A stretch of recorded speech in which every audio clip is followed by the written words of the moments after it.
College Football 26 Ultra Realism Dynasty. If you were watching last week, we got blown out by Oklahoma.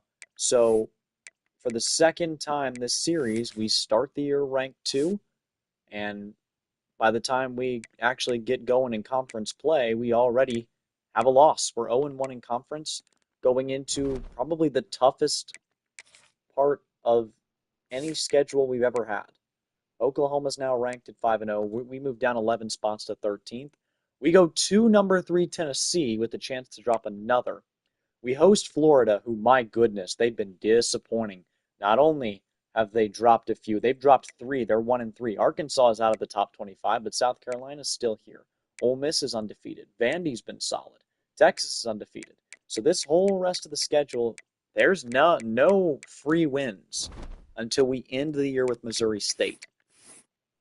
And for redshirt freshman Earl Rochelle, who showed some flaws last week against Oklahoma, we need him to lock in. Taking a look at the scores and schedules from around the nation. Last week, we saw Auburn take down Florida. The Gators are now 1-3. Brian Davey and company not having a great season. Oklahoma State beat Bama last year. This year they won't get it done. The Crimson Tide win by 4. Boise State's undefeated. Their time in the Big 12 has been very good so far. BYU with a tough loss at FAU. Missouri State loses. Miami remains undefeated. Michigan remains undefeated. Ole Miss remains undefeated. LSU drops to 2-2. Ohio State with their biggest win of the season yet. Pittsburgh, Ryan Puglisi's new team, is undefeated. Penn State is here. South Carolina goes to Georgia and knocks them off. So how about South Carolina and Oklahoma going on the road in the same week and knocking off the top 2 teams in the country? Kansas's offense finally gets beaten by Washington State. Virginia Tech is back in the rankings with a nice win. USC is now the number 1 team in the nation. Bill Belichick's squad handles business. Kentucky's undefeated as they knock off a ranked Arkansas team. Texas is undefeated as they knock off a ranked Missouri team. And then Tennessee is the number 3 squad in the country. Going into this week, where we have some good games. Conference play has started. Ole Miss at Alabama is an intriguing one. Bama's played way worse than their overall has suggested for the last 2 or 3 years. TCU starting conference play after they had a big upset win over Duke. Can they continue in their winning ways? Kentucky with a big test. They're undefeated, but they host 3-1 South Carolina, who just beat the Bulldogs. That's the first loss that Georgia's had in almost 2 years. Iowa goes to number 2 Oregon. We've seen some solid teams go on the road and upset elite teams recently. Can Iowa do it? Can Georgia Tech do it? Boise State at Colorado. The Broncos should go 5-0 with an easy win here. Illinois at Ohio State would be an interesting one. Michigan at Wisconsin. Wisconsin's played way better than expected. They're 4-1 right now. Arizona State hosting Houston. Arkansas hosting Auburn. Auburn will be 5-0 if they win this game on the road. And then you got LSU at Florida. Do the Gators go 1-4? My goodness. The things that would happen if Florida were to fall to 1-4 on the season with Brian Davey at quarterback. Big rivalry game between Clemson and Florida State. We're the title card matchup of the week. Texas A&M, Tennessee. And you got some other games here. Duke at Syracuse is an interesting matchup. And then you got some FCS versus FBS battles as well mixed in. Still got a few of those spilling over from the early weeks. All right, we go to Tennessee. This is going to be a great matchup. I think this is going to be extremely close. If we fall here, we're looking at a 3-2 team, 0-2 in conference. This is a must-win for us. And if we don't win this, every game for the rest of the year is going to be a must-win. We're going to have a lot less pressure on our young quarterback and the rest of our team if we're able to pull one out here against a top 3 opponent. We got crushed by unranked Oklahoma. Granted, Oklahoma is a top 15 roster in the country easily. But we still lost by quite a bit. And we gave up like 35 straight points. We're going to give it to Tennessee now. And Air Noland, who I'm terrified of. Noland was in the Heisman conversation 2 years ago in his first year with Tennessee. Last year, he only played half the year due to injury. Earl Rochelle snaps it. Here's the give. Amani Ogba, who had almost 300 all-purpose yards in the first half alone 2 weeks ago against Louisiana. Last week, he was a non-factor. Rochelle playing on the road for his first time ever. Here's a pass. Jordan Washington gets 4. Like I said, this is Earl Rochelle's first time in his entire career playing away from College Station. And it's in Neyland Stadium against a top 3 opponent. Here's Johns. How about Reggie Johns with a huge gain? It's a 29-yard pitch and catch from Rochelle to Johns. Gets us into the red zone. Rochelle to give. Amani Ogba will get 3. Jordan Washington is injured on the play. That's not good. He leads the team in receiving touchdowns through the first few weeks of the year. Rochelle snaps it. Rochelle doesn't like the look. He's hit as he throws. Incomplete.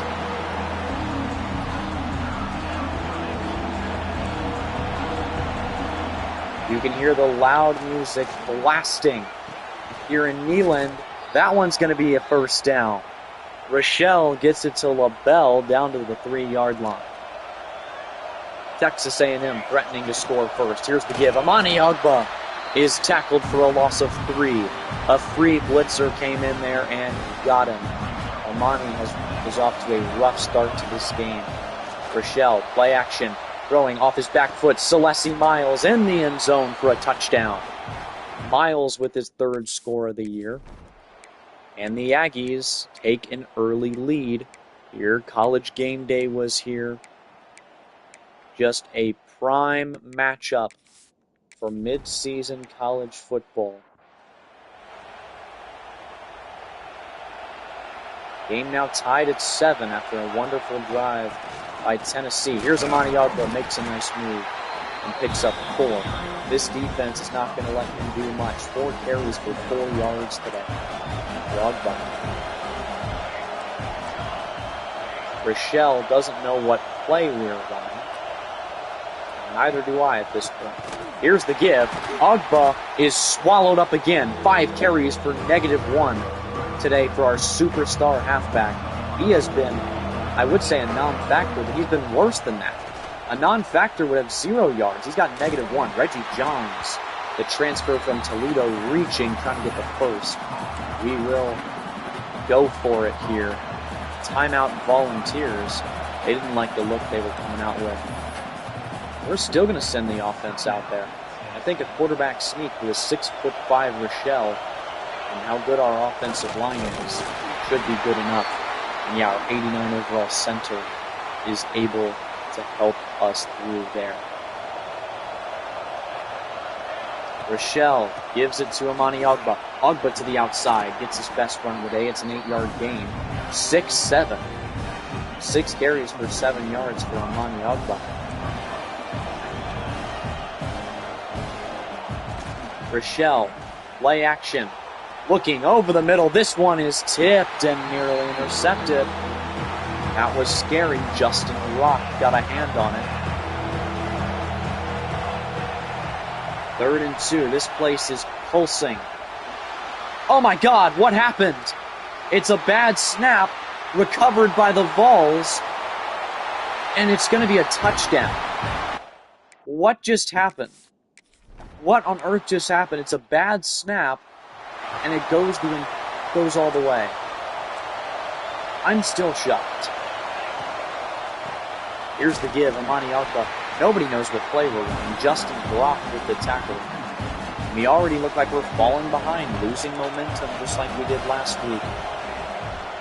Here's the snap. The throw, Celeste Miles can't make the grab. It's going to be third down and 11. Granted, Tennessee hasn't been able to run the ball either. They don't need to. They're a very pass-heavy team in this game. And, oh my goodness, Rochelle had an open Reggie Johns, who's having his best game of his Aggie career. He just couldn't get it to him, hit as he threw. Tennessee takes a multiple score lead, and this looks eerily like the Oklahoma game. We've now given up 3 straight scores.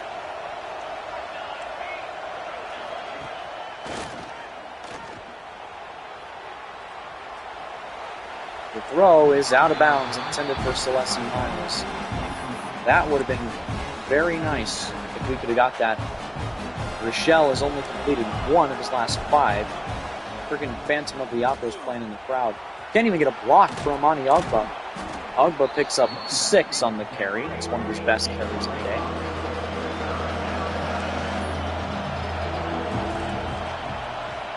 Rochelle chased down in the backfield, and he won't get it. He is sacked, and it looks like it's going to be another blowout loss for the Aggies. Tennessee, never mind, we stop them. Can we do something here? Here's the snap, Earl Rochelle. Pitching it out to Ogba at just the right time. Amani picks up the first down. It's his best carry of the day. Up-tempo offense for Texas A&M. Here with 6.5 minutes to play in the half. Rochelle, the give. It's Amani Ogba. Amani had one of those nice spin moves across midfield. Up-tempo offense for Texas A&M as we are now past the 50.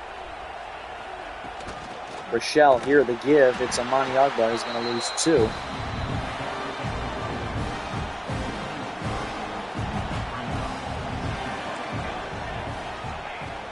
Jordan Washington back in the game is great to see.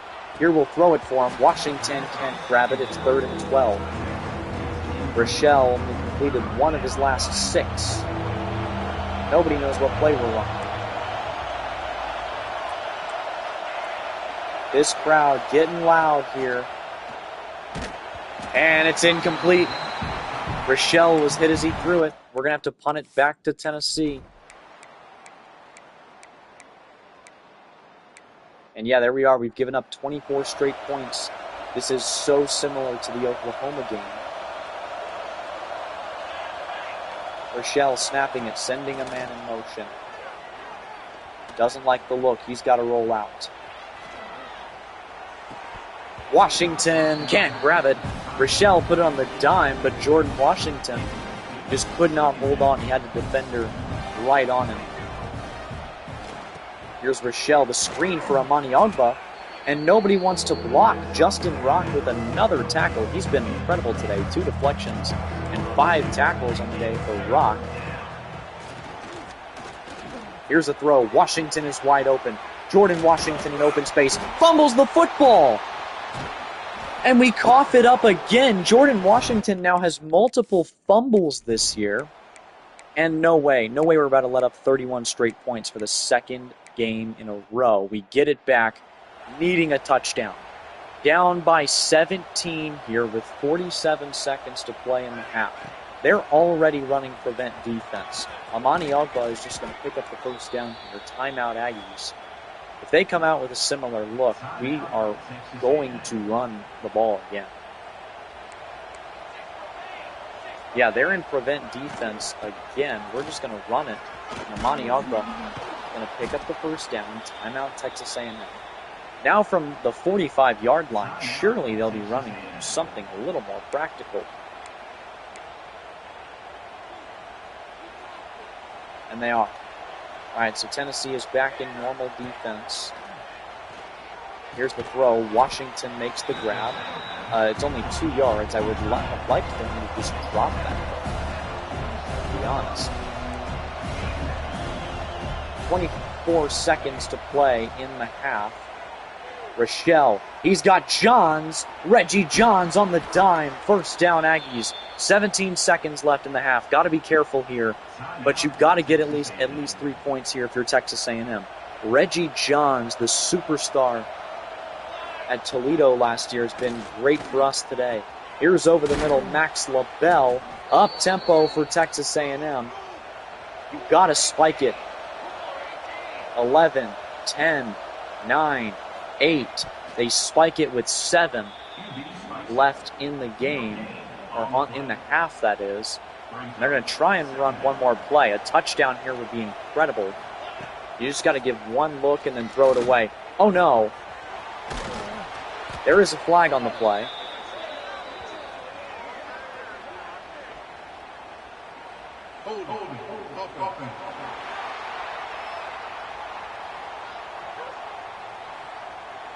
So here it's 2nd and 20. We'll have to kick the field goal.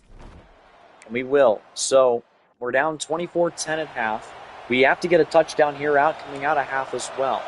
That would make things a lot more manageable if we were to just do that.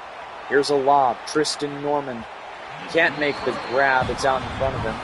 Well, there was a lot of throwing hands there. I wouldn't have been surprised if a flag was thrown, but there wasn't any. Here's Amani Ogba up the middle with a blocker past midfield. Jordan Washington's injured again, but Amani Ogba is starting to find his footing in this football game. He now has 76 rushing yards today. That one contributed to it quite a bit. Tristan Norman has a man beat by a step. Norman, touchdown Aggies. We're right back in this game. Earl Rochelle delivers one on the dime to Tristan Norman. And we just need to get a stop here, and we have a chance to tie it. We didn't get a stop, but we only gave up a field goal. You're nearing the midway point of the third quarter. It's great to have our run game back in it. Rochelle, here's the snap to give for Amani Ogba. He'll get 6. We need our star running back to come in clutch here. Here's the give. Ogba gets passed again. First down Aggies. 15 carries, 87 yards today. For Ogba, we will take that 100%. Here he gets the screen with blockers. It's a 9-yard gain. Rochelle to Ogba. Amani Ogba getting tired. DeAndre Wright in the schedule. Here's the give. Ogba picks up the first down. Washington is injured for the 3rd time this game. What is going on?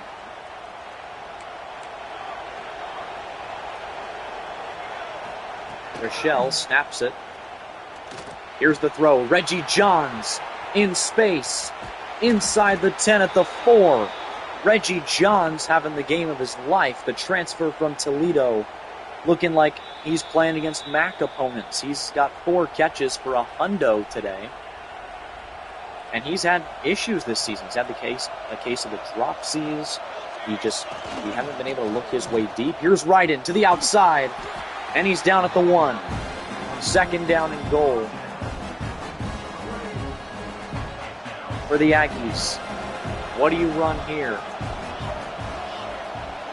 Looks like it's going to be a jet sweep for LaBelle. No! Not again! Please! Please, no!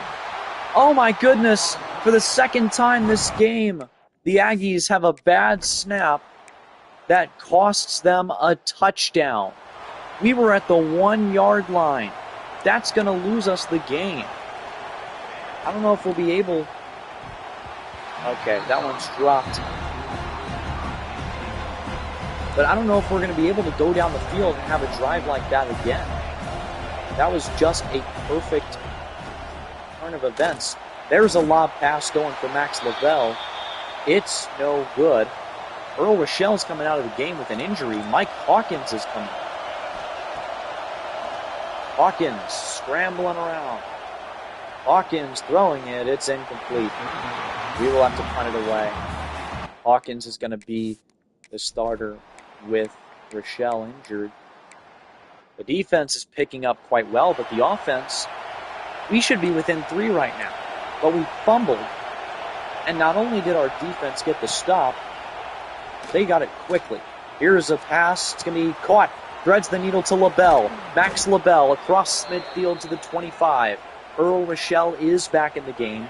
He is the one that made that throw possible. Here's the snap. Rochelle rolling out. He's running. He's injured, but he can pick up the first down nonetheless. No jet sweeps. Something in this game is wrong with the jet sweeps, and it's causing a bad snap every time.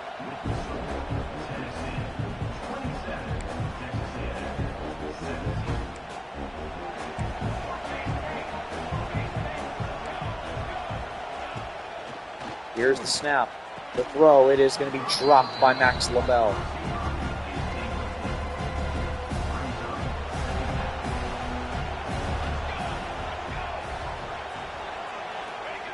Rochelle, the give, it's right in. Will get one. Ascendre Afua is injured. Maniagba comes in the game here on 3rd and 9. Big down here for the Aggies. Gets it to Reggie Johns. Johns reaching, touchdown, Texas A&M. He's been the star of the day. Reggie Johns with a 12-yard score. We should have the lead right now. We should have just completed the comeback. But we're still down by 3. Guess what? Our defense has been night and day from the first half to the second half. We have shut down Aaron Nolan so well. Here's Amani Agba with a nice move. He has been great today. Right now, all we have to do is just keep doing what we're doing. Keep the momentum in our hands. Amani Agba's banged up. He's going to go out of the game. Cornell Anthrop comes in around 35. We give it to him. Anthrop, juke move, first down. That's the biggest carry of his career. Haunton's hurt. Our guys are dropping like flies right now, but Cornell Anthrop just had the biggest gain of his career. We go back to him. Anthrop with a 4-yard. Florida knocks off LSU. They get back in the win column and avoid dropping to 1-4 on the season. That would be dreadful if that were to happen. Here's a lob pass. Can Tristan Norman come down with it? He cannot. 3rd and 6.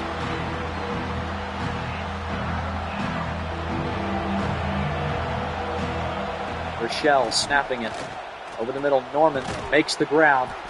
Doesn't have the first down. It'll be 4th and 1.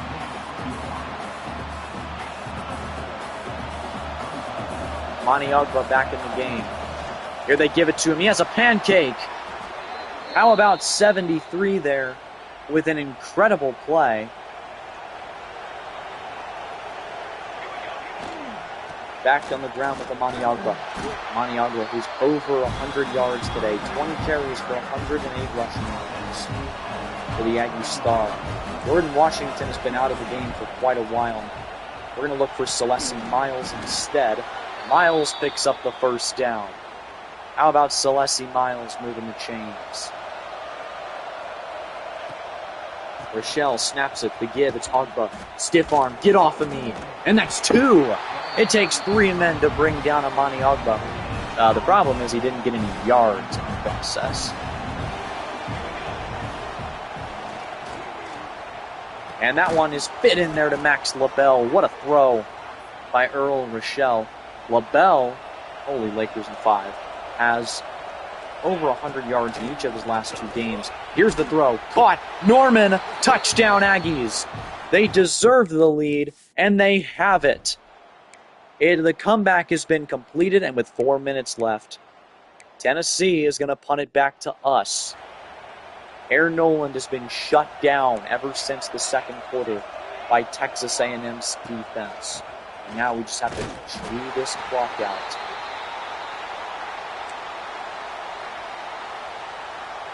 This will have to be Amani Agba's last carry of the game.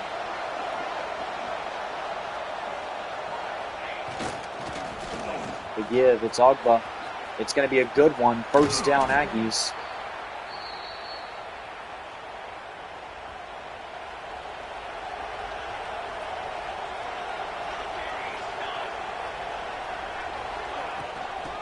Here's the give. Kiki Alati is in on the carry. He'll lose a yard. DeAndre Ryden comes in.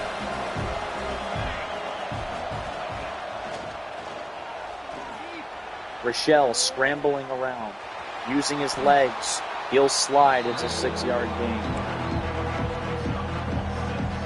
3rd and 5 now, 2:25 to play in this football game. Rochelle setting up the screen, it's Ryden. He'll have the first down, staying in bounds with a spin move, and this will go to the 2-minute mark. No timeouts for Tennessee. They have no way to stop the clock.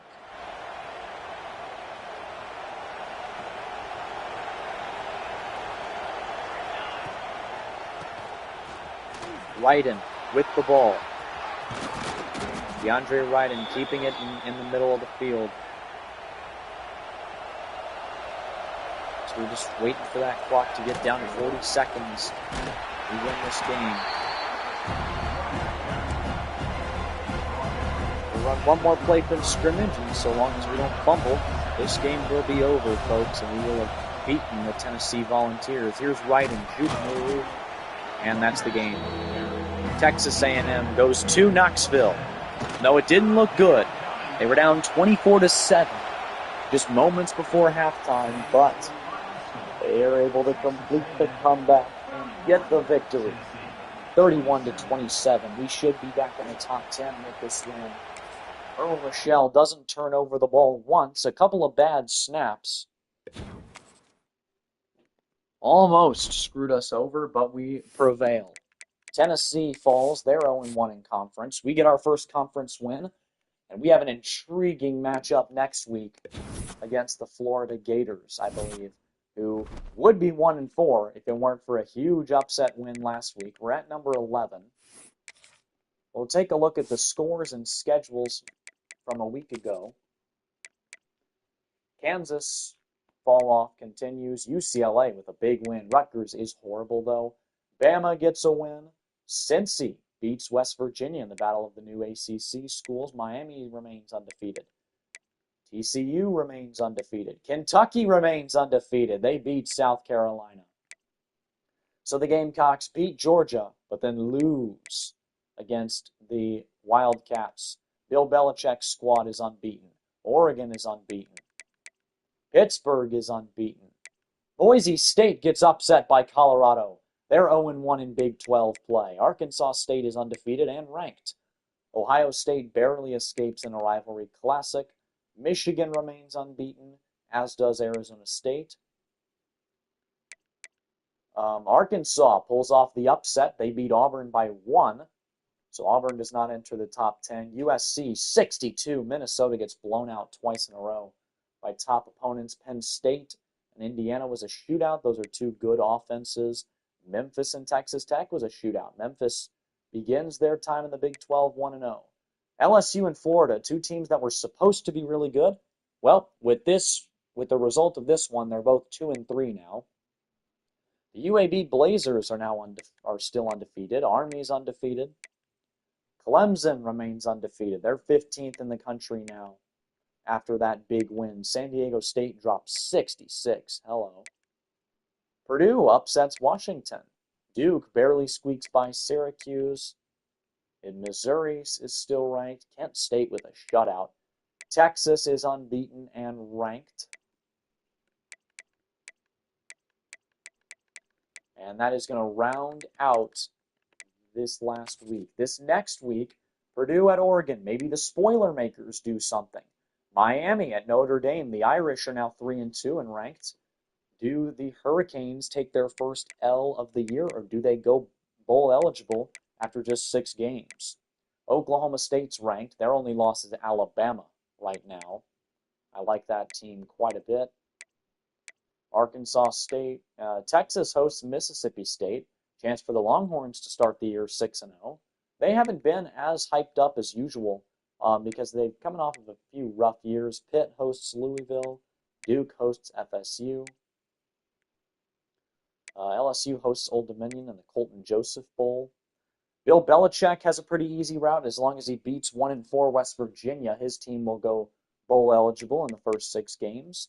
TCU at Colorado. Colorado knocked off an undefeated team last week. Can they do it again against the odds? Kentucky at Vanderbilt.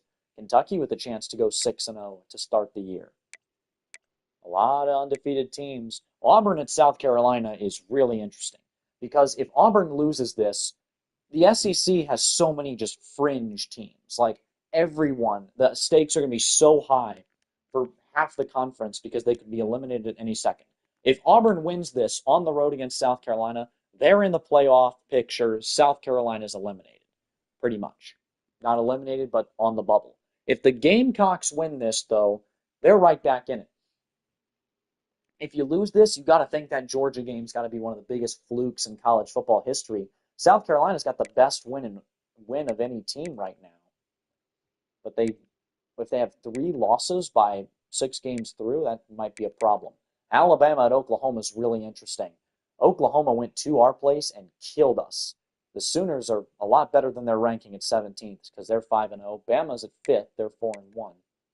We host Florida in an interesting matchup. USC is the number 1 team in the country. Georgia hosting Ole Miss. The Bulldogs back in the top 10. And the big title card matchup of the week, College Game Day, is headed where? Of course, they're going to South Bend for Miami Notre Dame, a big non-conference battle. Taking a look at the stats, 5 games through the year, Earl Rochelle has been a dog. 21 touchdowns, 6 interceptions. He's been the guy. Amani Ogbo with 557 rushing. DeAndre Ryden is here too. Receiving, it's Max LaBelle, Tristan Norman, Reggie Johns, Jordan Washington, who's hurt right now. I do want to see his injury.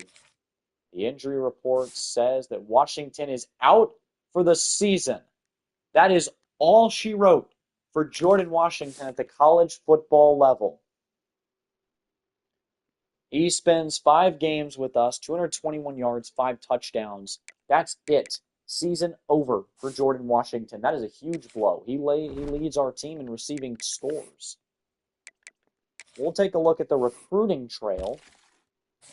As now, Richard Stamer, the 5-star quarterback from Fayetteville, North Carolina, likes us quite a bit. Adonis Keys, 5-star receiver from Austin, Texas. We're in a battle with USC and Ohio State for this guy. 2 incredible hotbeds for wide receivers. Let's just say those 2 have better pro potential at the position than we do. And obviously, that's something he cares about. We are going to make a big pitch for him. Duke Osborne is a guy I really want. 6'6", 203. We're going to have to make a big push if we want to beat out Georgia for this guy. Devin Cummings, same thing. We're going to have to make a big push if we want to beat out Oklahoma. Brian Haynes and Brian Boudreaux are kind of safety options if we don't get those guys. Tyler G is going to be our tight end. I don't see how we lose out on him. A.J. Moffitt, we have the lead and the hard sell, so we should be able to land the 5-star from Yazoo City, Mississippi. 6'6", 281 over left tackle. David Wusu, 6'5", 301. Similar thing. We have the lead on him. Same thing with the other 5-star, Enrique Cardosa from Allen High School. 6'7", 283. 6'7". We'll throw him on the board. Offensive guard, the gym, Matt Love wants to come, but, I don't know. I don't see why he's not going to hurry up and commit. Kirby Radigan, the raw strength, big fella, freshman coming in at 6'3", 316, is certainly a specimen at the guard position. We'll give him this hard sell and 10 points. Make sure we get him. Ricky Hajrulahu,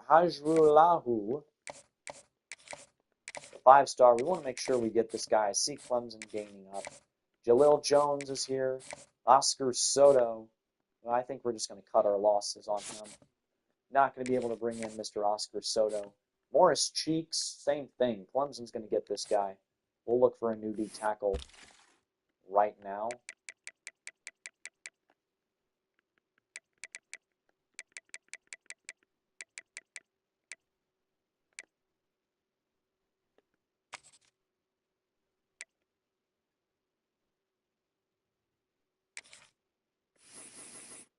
I'm going to go after Barry Antwine.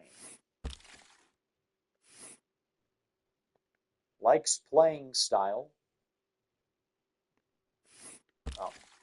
Well, yeah, this game's gay, so I have to go back and then go back in. He likes playing style. So that's good, because our D tackles are historically pretty freaking good. 6'5", 312, love the size. I love everything else about him as well. Savannah, Georgia, would love to get him. Brian DeLuca, the gem linebacker. I'm just going to max this guy out. I want him so bad. He's the #2 player in the nation from Bel Air, Texas.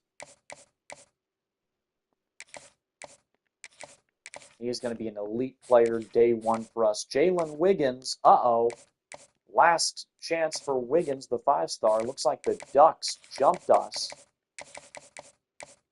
Wiggins came in all the way back in week 3 during the Louisiana game, and our defense didn't play that well in that game. So I can see why he's starting to lean towards the Ducks. Dakota Gums, falling down on him too. We need Gums. We desperately want him to be part of our class.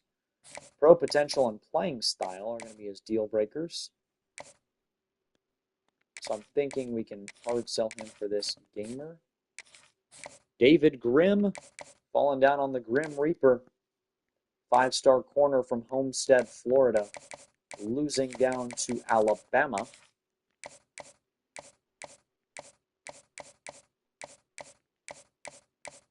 We're going to run this all A+ for this hard sell. Doesn't get better than that.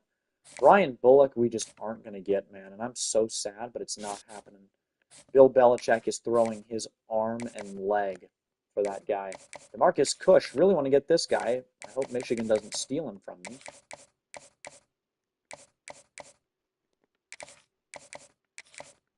I'm going to go ahead and schedule him on a visit week 10 against Vanderbilt. He likes coach prestige, so that's what we'll talk to him about. Ready for a visit. Who wants to visit? Cardosa. I want to handle the 5 stars. Yeah, David Grimm, the Grim Reaper, is going to come in. We'll talk to him about our championship contender. I'm going to bring in Kirby Radigan that same week. Talk to him about his playing time here is A+. Don't know how. Then we'll do Moffitt, the 5-star, and Wusu.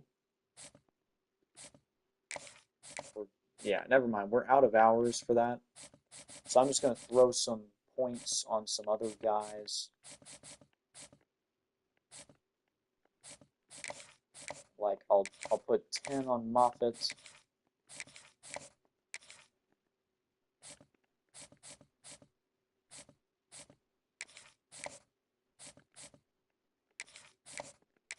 On Jaleel Jones.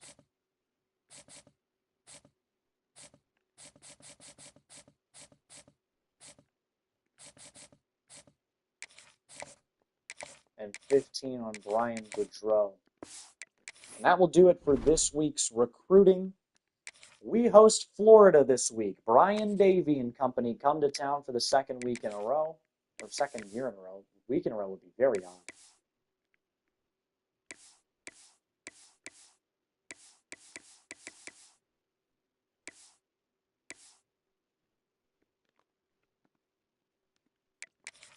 All right, so we're going to see what we can do against the Gators. Earl Rochelle against Brian Davey. 2, Rochelle was actually rated higher coming out of high school. Davey just got to start right away. Rochelle was buried on the depth chart as the 4th-string quarterback.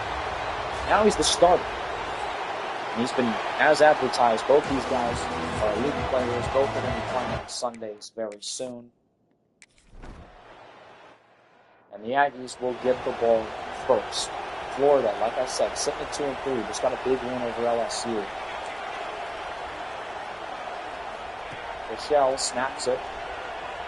Likes it to LaBelle over the middle. Max LaBelle will pick up 9. Lakers and 5 connection. Doing their thing.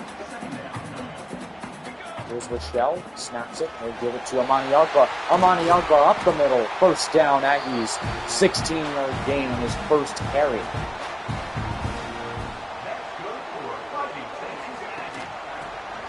Here's the give. Arco with a juke move and a first down. Almost second and inches is what they give it to him. The problem with Florida hasn't been their offense with Brian Davey. It's been their defense. Here's the give. On the other, I haven't even mentioned that they have Dallas Wilson, who might just be the best player in college football. Manialco's injured. Rafael Biggers comes into the game at halfback. Here's the snap. And bang! Rochelle is brought to the ground. It's Grant Bierman. Again, with Jordan Washington out for the season. Celeste Miles and others are going to have to step up. Here's a throw. It's caught by Norman in stride. First down, Texas A&M. Rochelle threads the needle to Tristan Norman. Manialco back in the game. Here's the give. Alco, stiff arm, reaching for the goal line. You can't get it. We'll just push that tush through for Earl Rochelle. At the 1 inch line, Rochelle will power his way in. I believe that's his first career rushing touchdown for Earl Rochelle. Aggies lead 7-0. See what Brian Davey and Dallas Wilson can do. They're going to have a very nice drive of their own. So I pick up the first down. I'm sorry, pick a touchdown. Manialco, nice juke move. First 7-yard gain. 5 carries for 54 yards for Arco today. It's been exactly what we could have asked for. He's been perfect so far. The Gators, like I said, this defense is really struggling so far this year, giving up almost 500 yards a game to opposing offenses. We just want to exploit that even more. Here's Tristan Norman. Norman can't get it off the tip. Josiah Davis was there. 2nd and 10 for Rochelle. He'll set up the screen to Manialco. Gets blockers. A lot of blockers, that is. Spin move and was off to the races. At the 41-yard line, and finally bring down, but it's a first down for Manialco. As you can see, this is going to be a great quarterback duel here. Rochelle throws Reggie Johns, who's gotten a lot better over the course of the year. I think he's finally adjusting to the SEC competition, even though he was part of the team and when they beat several SEC schools. Johns, first down Aggies. It's Reggie Johns again moving the chains. Rochelle throwing, it's caught by Miles. Miles breaks a tackle. Redshirt sophomore Celeste Miles thrown into the starting tight end job with the injury to Jordan Washington. That will put him out for the next year, probably a lot of his rookie year in the NFL. Here's Alpha with a nice game, picking up the first down right before the first quarter expires. So we'll saw him off and then head to the second quarter here in Aggie Land. It's now first down and 10. Rochelle snaps it, rolling out. He's tracked down and sacked. It's the second of the day for the Gators. The edge rusher, Jalen Wiggins, was the one that brought him down. Now it's 2nd and 21. Rochelle throwing, knocked away. It's intended for Max LaBelle. 3rd down and forever. Earl, the pass for Manialco. Doesn't have as good blockers as he did last time, but this time he just outruns everybody on the field. Got a last-minute pancake to help out, but it's a 22-yard touchdown on 3rd and 21. How about that play call from Coach Elko and the Aggies? As here, Rochelle gives it to Manialco. First down. Nope, 2nd and inches. But Markham. 7 carries for 75 yards. These guys just cannot stop him. They cannot stop Manialco. Here's a lob pass, and it's off the hands of Max LaBelle. Rochelle wanted it all, though. He likes to lob it up deep. Here's the give. Manialco once again with room to run. Breaking tackles. First down, Aggies.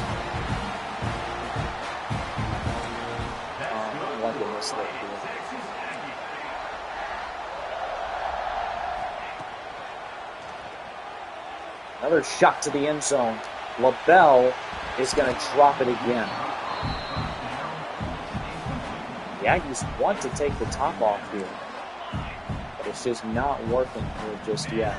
Florida's defense is a little better than they thought. Here's the throw. LaBelle is bobbled up after just 2 yards. Well, Rochelle is 9 of 13 passing today. 3rd and 8, what do you do? Running the ball has been your best bet so far, but you've got to throw it with this far to go for the first. Here's a throw, incomplete, intended for Keody Armstrong. The 53-yard field goal, and the freshman Jamie Sosa will not make it. As the Gators convert on 4th down, and they will tie it up at 14. Here on the road against a top 12 opponent. Florida looks the part. Ogbah gets rocked, and he dove forward back up the line. It's an interesting play. I think that was just a miscommunication because Rochelle wanted to throw the ball, but Ogbah already had taken it. Here he'll pick up the first down. Amani Ogbah, 9.6 yards a carry today. 10 carries, he's got 96 yards. This has been one of those days for our star halfback. Here's the throw. Johns is open. He will pick up 6 on the play. As Rochelle now with 10 completions on the day. Rochelle rolling out. They look short. It's caught by Norman. He gets Stafford after just a 3-yard gain. Here on 3rd and 1, we'll look to move the change with our star halfback. Amani Ogbah, shoot through, gets caught up on his own lineman. Amani Ogbah won't pick up the first. 4th and 3, the Aggies, they're going to keep the offense out there. Mike Elko likes the play he's got drawn up, and he was right. That's why we love our coach, Mike Elko.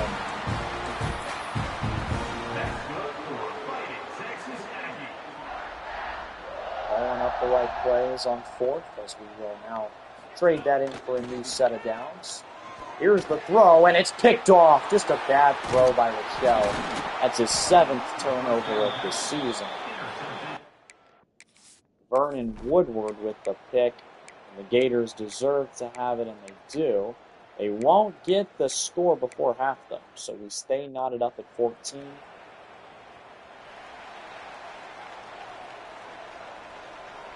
Now Rochelle snaps it.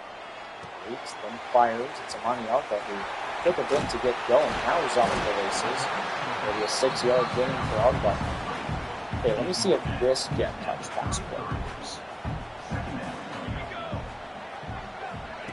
This one is. Okay. Reggie Johns with the catch, and they're marking the 3rd and inches. They have not been generous with calling first downs for our guys. Amani Ogbah in particular. Here's the give. Amani Ogbah. I'm saying he didn't get it. Amani is injured. They're on 4th down. I say we go. 4th and inches from the 29. This is an opportunity to get even more points.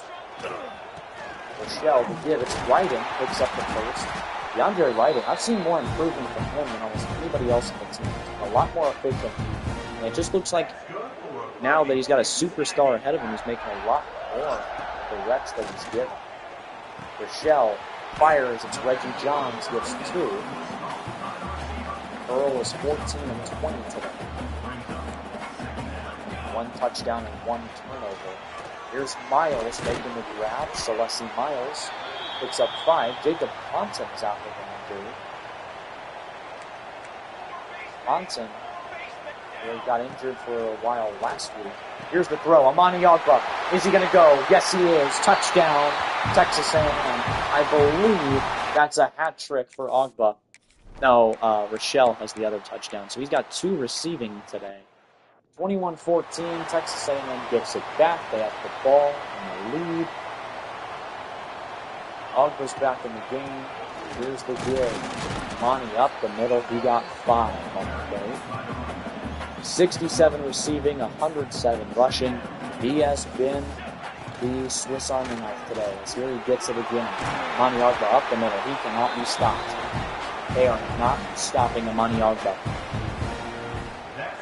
As right now, he is just running wherever he wants, whenever.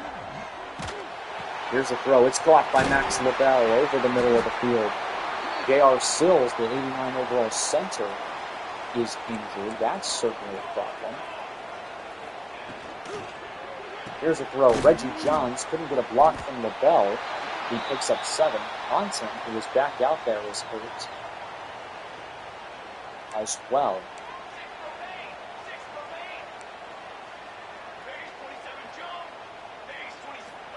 Here's the snap.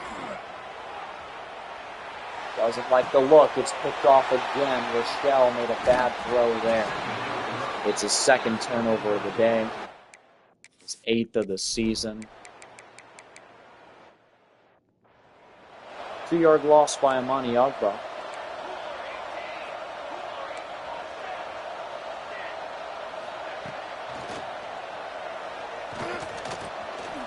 Here's the throw. Coyote Armstrong is going to lose 2 more. So 3rd and 14.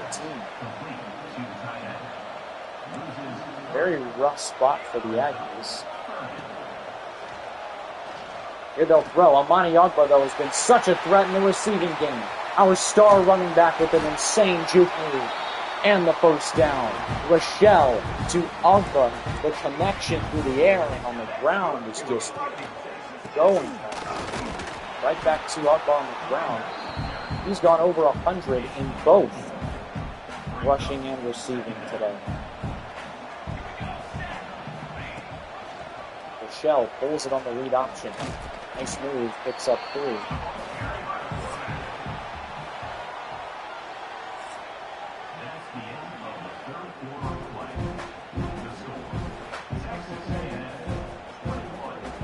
Earl Rochelle absolutely slammed what he wants to, I think. This play drawn up might get pretty close to a touchdown. Miles will move the chains. It's only game 7. It's still good for a fight in Texas Aggies first.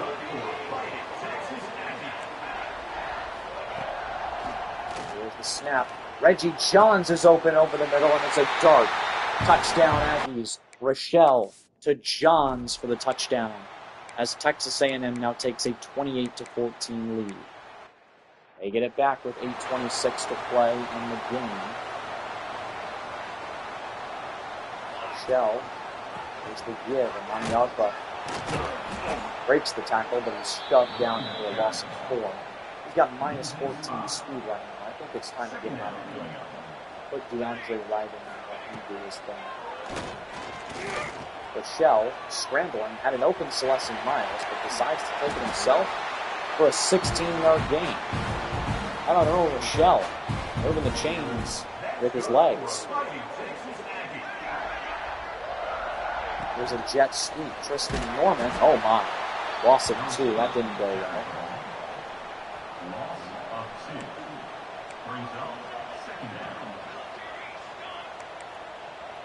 Rochelle snaps it. Doesn't like the look. Going out in front. Blocked by Norman. 8-yard gain.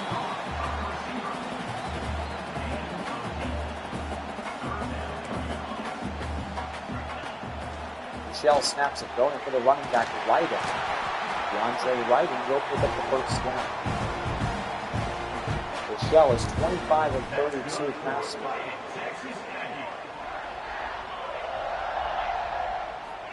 Fighting Aggie first. Rochelle hit as he threw it. Had an open Tristan Norman. Just wasn't able to fit it through. Here's the give. Earl Rochelle to the under Ryden. Ryden won't get anything. Alex Valley on the tackle. Here's the snap. Caught by Reggie Johns from the 44. Interesting decision, but we'll keep the offense out.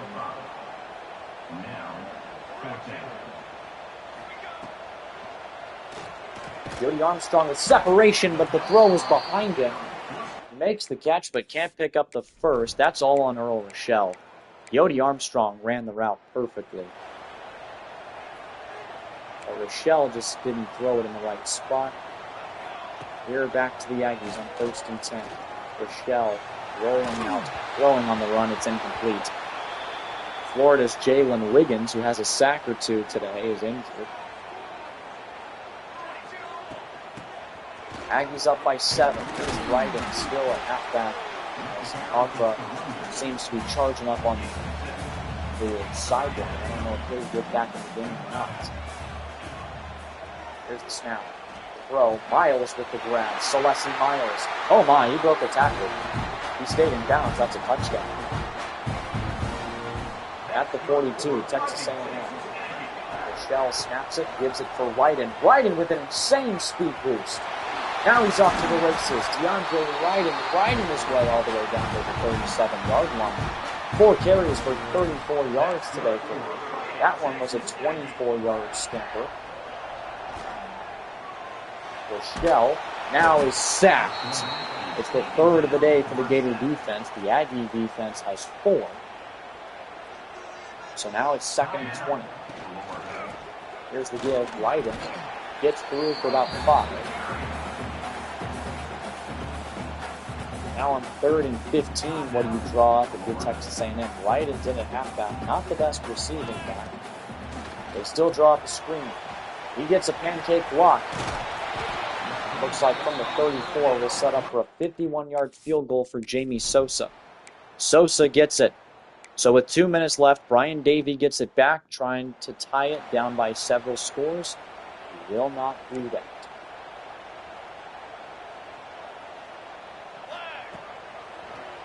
Rochelle rolling on. Here's the throw. It is caught by Max LaBelle. 1st down, Aggies. How about LaBelle?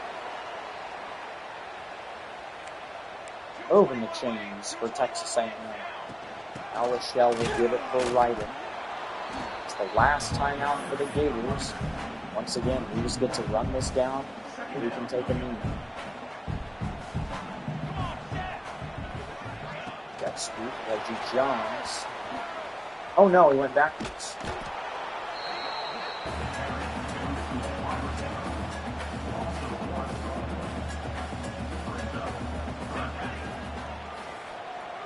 Down in 11. Rochelle sacked again. So we'll kick a field goal. And that's the game. 31-21 is your final score. Texas A&M gets the win again.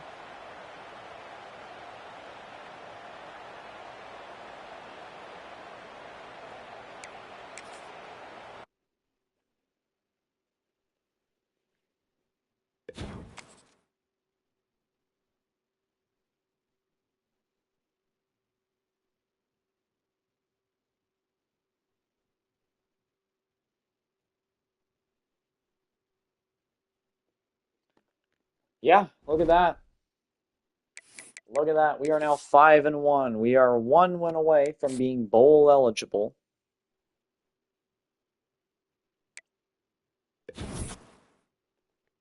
Oh my, I just saw a lot of players that we really liked commit, and none of them went to A&M.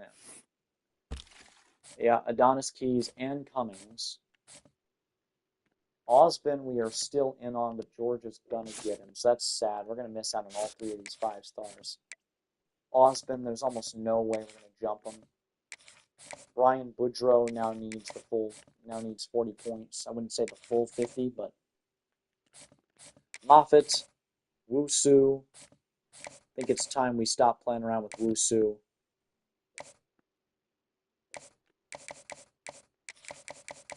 Give him the hard sell.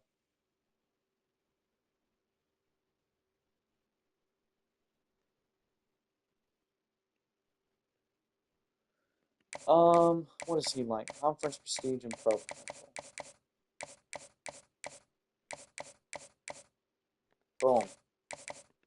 Sunday player, baby. No, that's not what I wanted to do. All right. Enrique Cardosa is still fine there. Sean Galladay, not going to be able to get him. Kirby Radigan, not going to be able to get him either. Unless we have this crazy visit. this. Yeah, I'll keep him on. Matt Love is gonna commit, but we just don't know when. Edge rusher Ricky, same thing. He's gonna commit. We don't know when. Jalil Jones. It's time we make sure we don't lose out on him. Barry Antwine, we're still not in yet. Jalen Wiggins leaves us. We really want Timote Luwani, so we're going to put on him. And Brian DeLuca, we want him really bad as well. Gums, we somehow have the lead. That is huge. Dakota Gums, we jump the Mississippi schools for. And get David Grimm, we are in the lead. And DeMarcus Rush, we are right there with Michigan for him. So this is going to go down to the wire.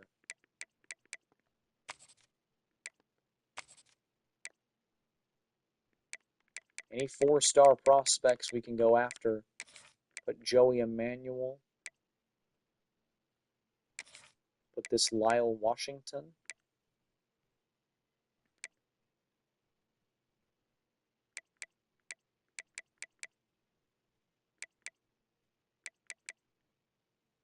Put this Calvin Locke.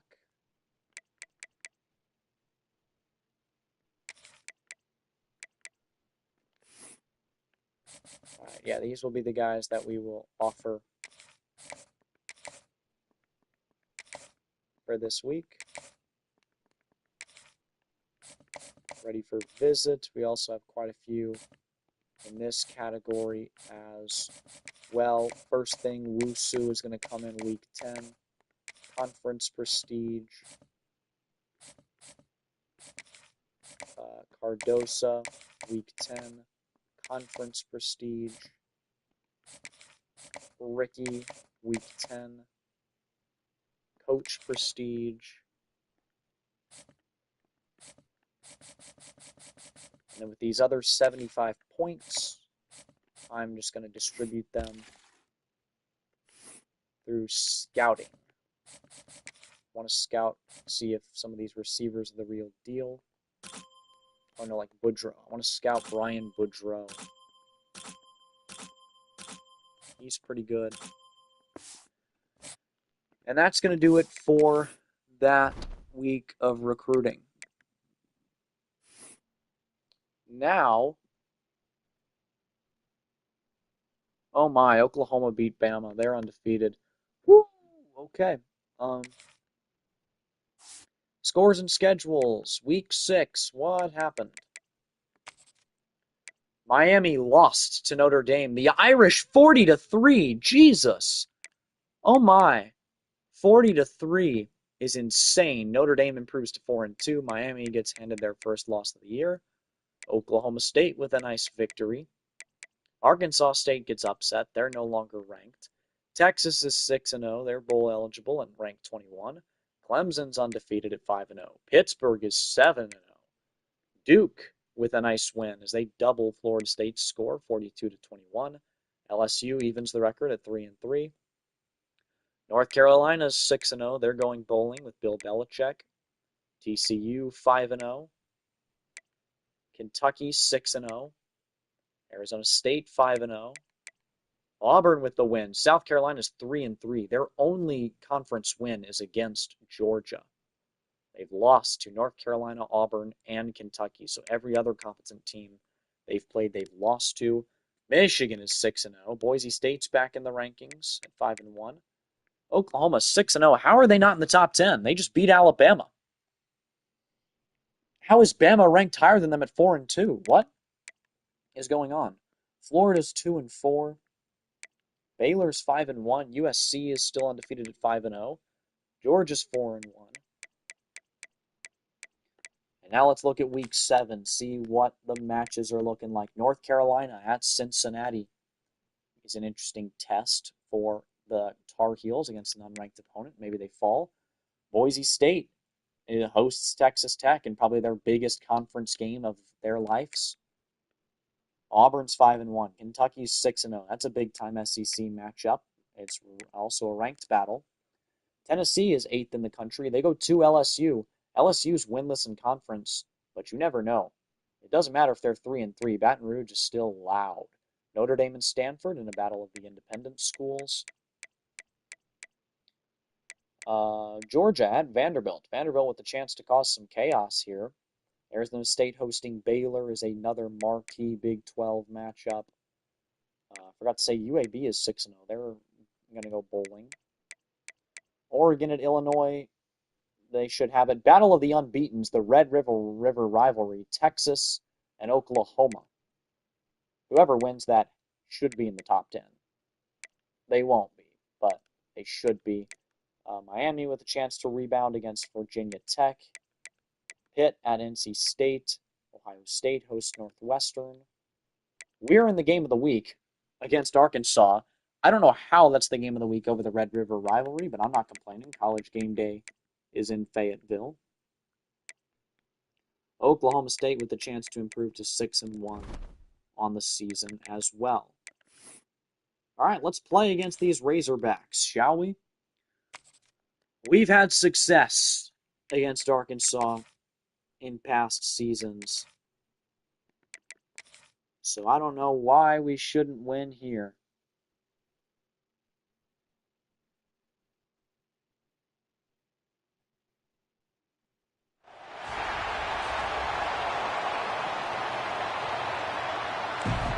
So we have the lead.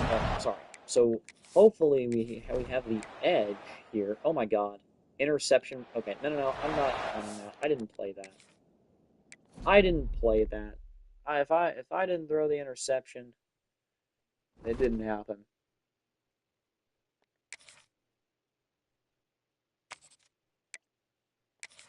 Anyways, Texas A&M and Arkansas in Fayetteville. College game day was here.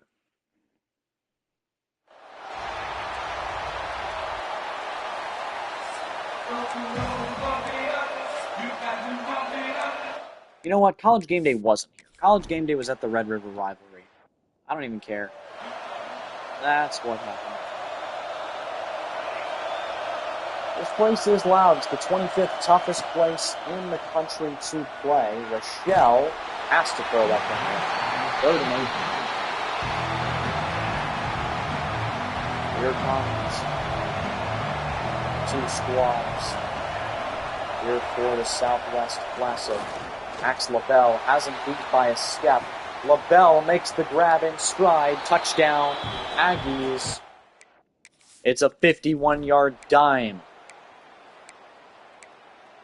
The Lakers in 5 connection between the two second-year players, first-year starters for the Aggies. Ross Haney's squad gets a field goal. They cap off a nice 3-minute drive. Now Rochelle gives it for Amani Arba. Amani will get a yard. Reggie Johns grabbing his calf. That's not good. Rolling out, Rochelle sees the open Celeste Miles. It's a strike. Miles inside the 20. It's a dime. Earl Rochelle puts on the dime. Jabu Rome's going to come into the game with the injury. That's really nice to see. I want to see the elite development 4-star get some time. Here he'll get it. And drop it. Okay, Jabu. Reggie Johns already back in the game. Get the jet touch pass here, and he's going to go backwards. Loss of 3. Those plays are nowhere near as good as those once were. Last game, really useful. This game, they're kind of worthless.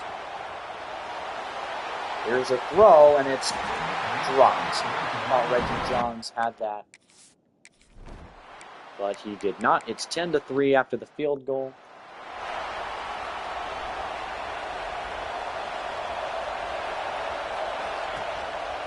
Here's the give. Amani Arba will pick up 2.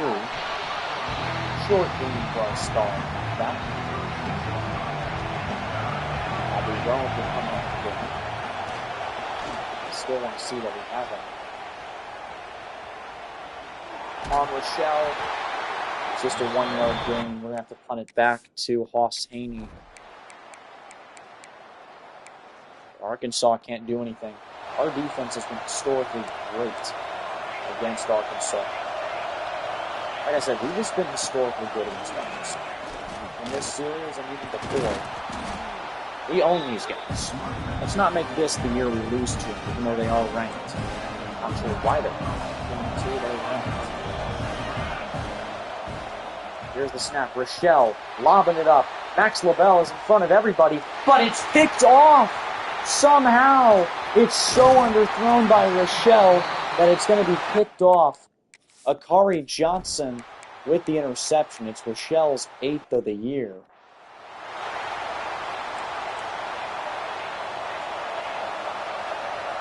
Yeah, the freshman's going to make mistakes, but again, that should have been a touchdown. Monty Arthur's going to lose a yard. This game looks like it might be a defensive battle, despite the fact that both quarterbacks are pretty freaking talented. Rochelle rolling out. Got 6 defenders in the room of 1 receiver, and that one was almost intercepted. I don't know why he threw that ball. 3rd down and 11. Rochelle scrambling out. He's throwing. It's knocked down at the line. That one was intended for Jabu Rome. Arkansas is going to get another field goal. Wade Arneau with the kick. So now it's 1st and 10. Aggies lead 10-6 halfway through the second. Here's the give. Arbra had a nice speed boost off the line. Now he picks up a huge 1st down. That just boosted his stats from looking bad to looking very solid. At the 41, Rochelle gives it to Amani Arbra. He's got a nice gain again. It's a 5-yard pickup. Now we are officially through the first half of the second quarter. Rochelle on the run. It's completed. Oh my goodness. Max LaBelle making a great catch. Rochelle with that acrobatic throw. Also, my goodness, I like Tristan Norman, 1-on-1 press coverage on the outside. Here's the lob pass. Can Norman get the edge? He can't. I mean, he got the edge. He put his hands on the ball and didn't catch it.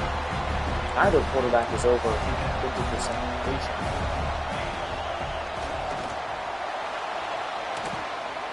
Rochelle has to escape. Why are you calling for the ball run? You're in double coverage, man. Don't confuse me.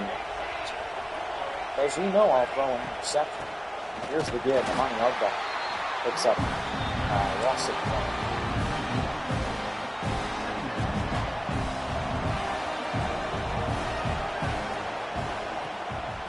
Here's the give. It's Amani Arbra and RPO. Pushing forward for Pates.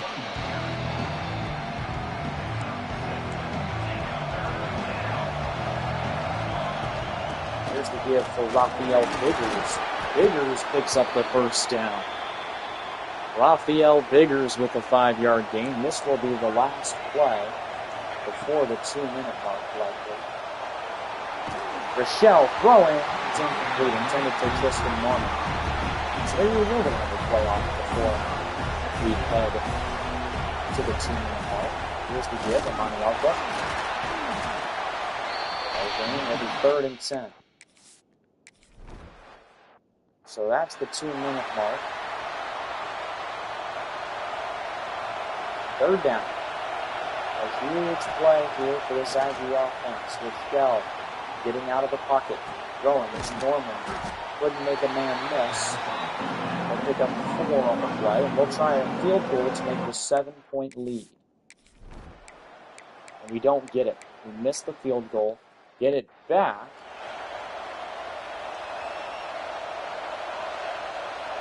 They're on 2nd and 10 with 40 seconds left. Through the throw, Keely Armstrong makes the grab. Timeout Aggies, 3rd and 3.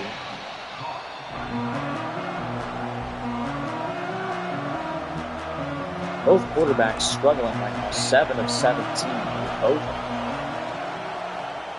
Here's Rochelle on a keeper. He puts it inside and picks up the 1st.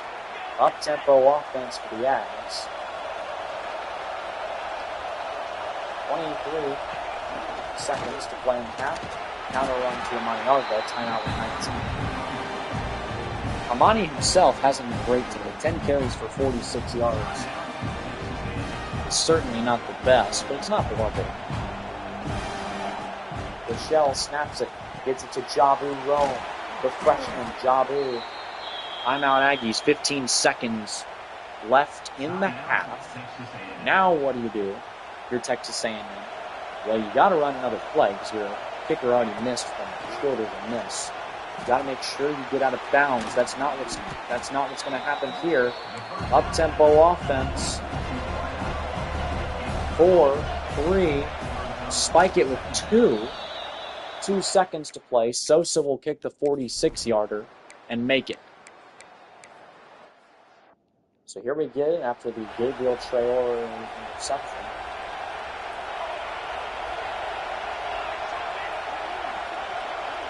Snaps it. Out. Throwing. This one is almost caught by Max LaBelle. It wasn't, but it was very close. 3rd and 10. Here's the snap. Coyote Armstrong got open, and he put the ball in front of him. Armstrong's going to walk in. Touchdown Aggies for Coyote Armstrong. 29 yards to the house. It's 20-6 in Fayetteville right now. And yeah, now the Aggies are up 20-9 for a field goal drive for Hosteen. Rochelle gives it to Amani Agba. He won't get much. He loses a yard.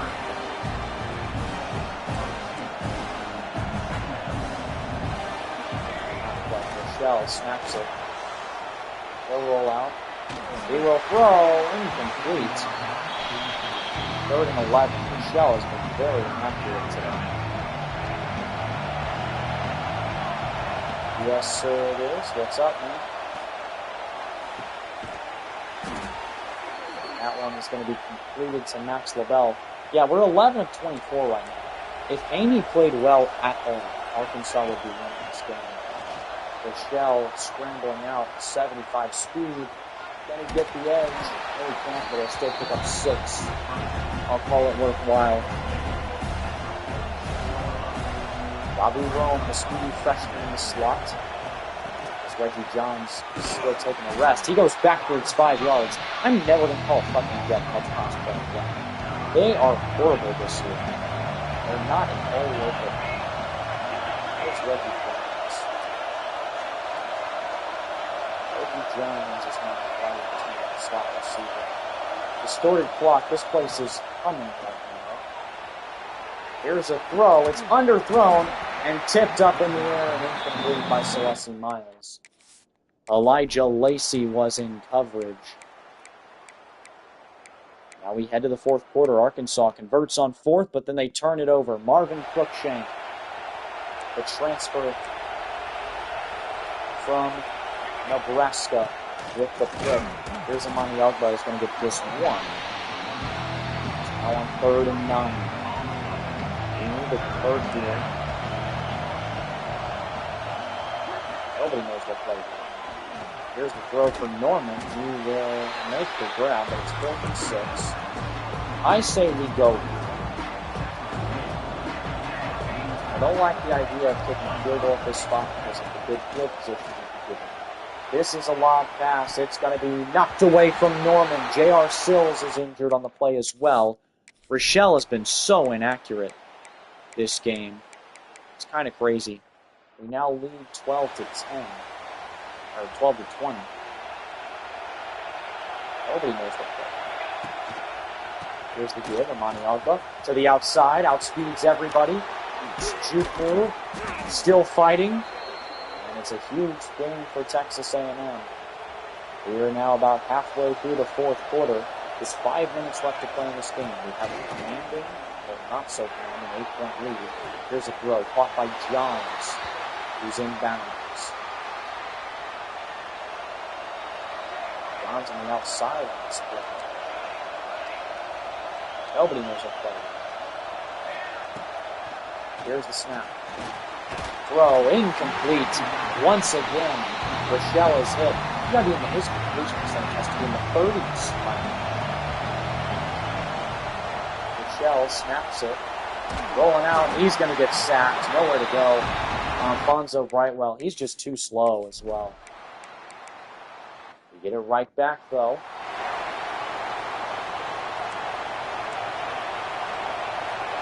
First and 10, Rochelle. Snaps it. Here's the give to Amani Agba. And Amani gets 3. Arkansas begins taking their timeouts. That's their first of the half. They have 2 remaining. Rochelle snaps it. Here's the throw. It's caught by Armstrong. He'll get 4. Sets up a 3rd and 3. Very manageable 3rd and 3 like this. Here's the throw. Can Amani Agba get a blocker? No, he can't. Spins off of the tackle, but then he fell down in space. 56-yard field goal? I think not. 4th and 3. A kicker already missed from 52 earlier. So I don't know why we would go. Amani Agba, first down. Texas A&M.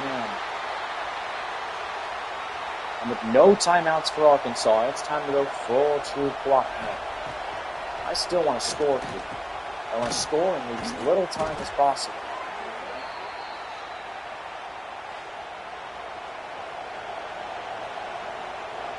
Here's Rochelle, snaps it to give. Amani Agba, good blockers, bounces off of 1. Juke move on another. It'll be about 5.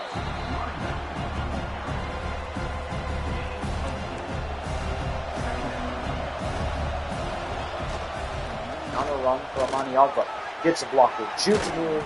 Another or 2. And it's going to be the 2-minute warning where the first and goal line. All we need to do is run a couple more plays before we're able to just kneel this one out. Here's Amani Agba to the sideline. Juke move. Touchdown, Texas A&M. This game is over. It's a 15-point lead with less than a minute to play, and we get the win. We're going to walk out of here with a W and go bowling at 6-1. Arkansas falls out of the rankings. They're now 3-3. I don't want to see them back in the rankings for the rest of the year. That team stinks. We hate them. They're one of our biggest rivals, and we just sent them packing in their home stadium. So it's 6-1. Things are looking good. Our star freshman quarterback, oh my God, we lost out on all 3 of the 5-star receivers. Why? I mean, I do have 2 elite development guys, so I can't even complain. Wow, South Carolina's 0-4. Wait, no, 0-3 since beating Georgia, and they're 3-4 on the season. That's pitiful. Rashard Stamer is going to get the hard sell, or not the hard sell, the send the house. I think everybody genuinely is going to get the send the house. Brian Haynes can have 25. Lyle Washington can have 25. Brian Boudreaux.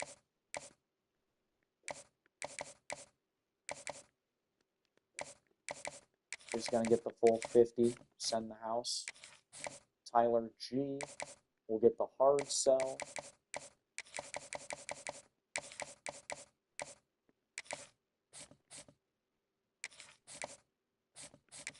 Moffitt. Usu, Georgia is taking the lead. Enrique Cardoso, we still have the lead. I want to get him. Kirby Radigan, we're just not going to get. I still want to leave him on, though. Matt Love just needs to hurry up and commit. Mateo Villalobos, losing out on him. Lead on Jaleel Jones. Lead on Ricky.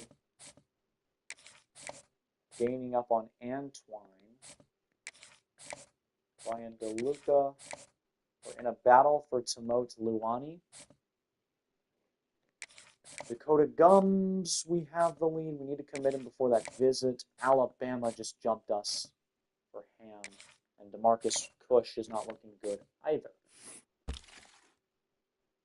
Well, that is just delightful, isn't it? So Tyler G is going to come in week 12, that final week. As is Matt Love. As is Rashard Stamer. I want to secure every single one of those guys.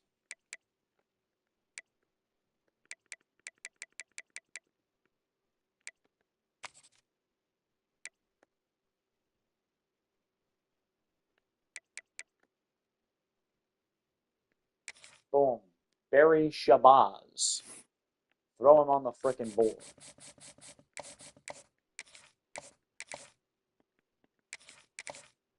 Here, take this, son. Barry Shabazz, welcome.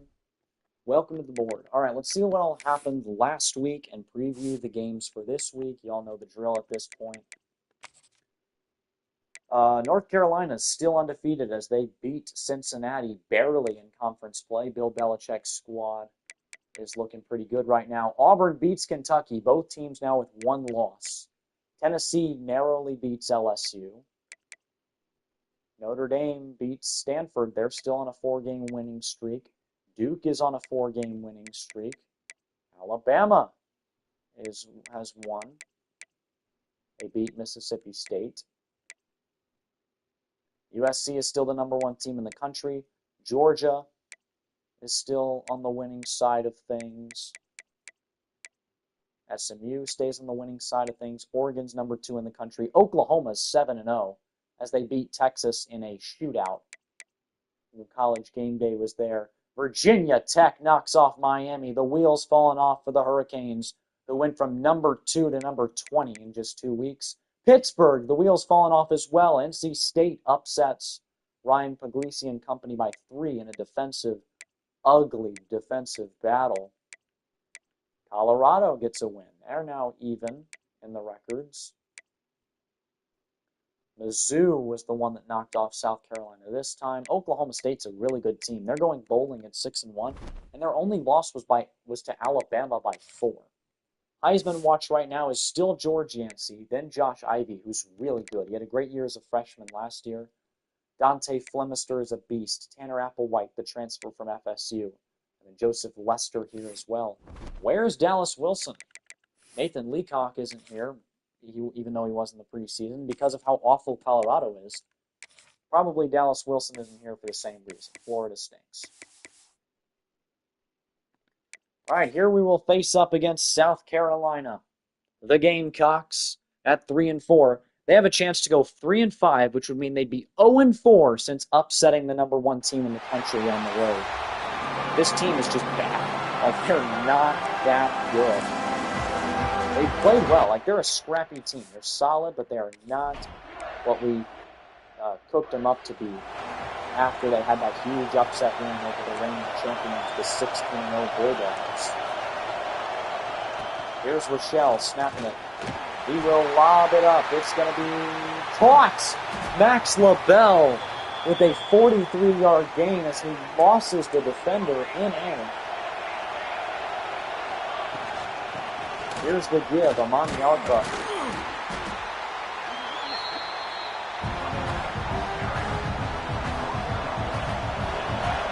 Play after this last play. That one is incomplete, intended for LaBelle again. He went up and tried to get it. 3rd and 6 now. From the 13, here's the snap. The throw, Reggie Johns makes the grab.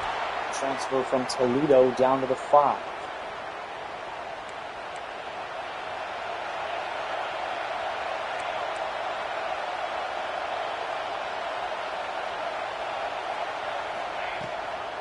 Here's the give. It's Amani Ogba, who's going to get in the end zone. Touchdown Aggies.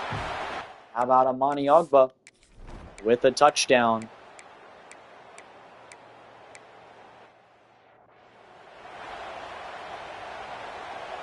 Here's Texas A&M back with it. Up 7, zilch. Here's the give. For Ogba, who's going to pick up 3.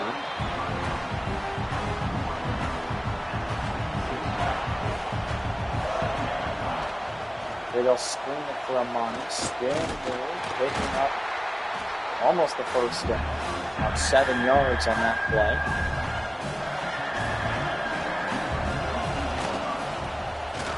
Here's the give. Ogba, 1 man to beat. He beat him.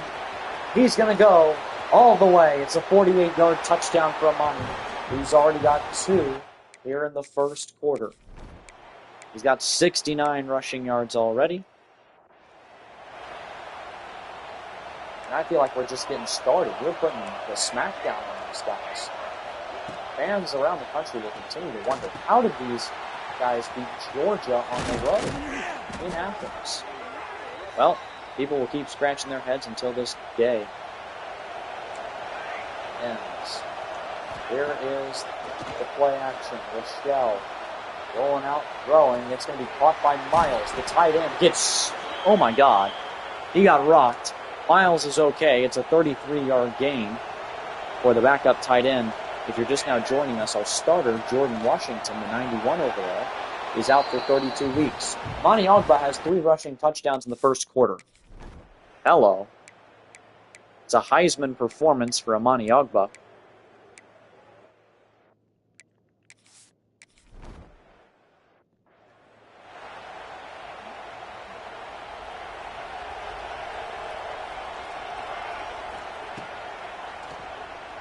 Here's the snap. They're going to go up for it. Kristen Norman, that one's picked off. Intercepted. Yet again, it's 21-3.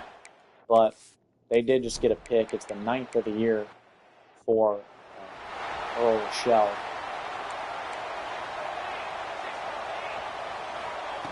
Rochelle snaps it. This one, he got that one into Norman. What a read. Norman was not at all open, but he was somehow able to put it out in front. South Carolina's quarterback is 2 of his. Oh my God, that was almost picked off. Why on earth did the D tackle drop into coverage? Jimmy Hennessy is a beast, I know, but I still don't know why he threw his way. 2nd and 10. Here's the give. Amani Ogbah's been nuts today. Holy cow. Here we are once again. 3rd down and 3. Rochelle changing the play at the line. Here he'll snap it. RPO, he's got Reggie Johns. That's his go-to on 3rd and short, the RPO. He usually pulls it and gets it to Johns about 90% of the time. Press coverage on LaBelle doesn't look sweet, but they'll get it to Johns here. Another short gain for John. It's just 2 yards.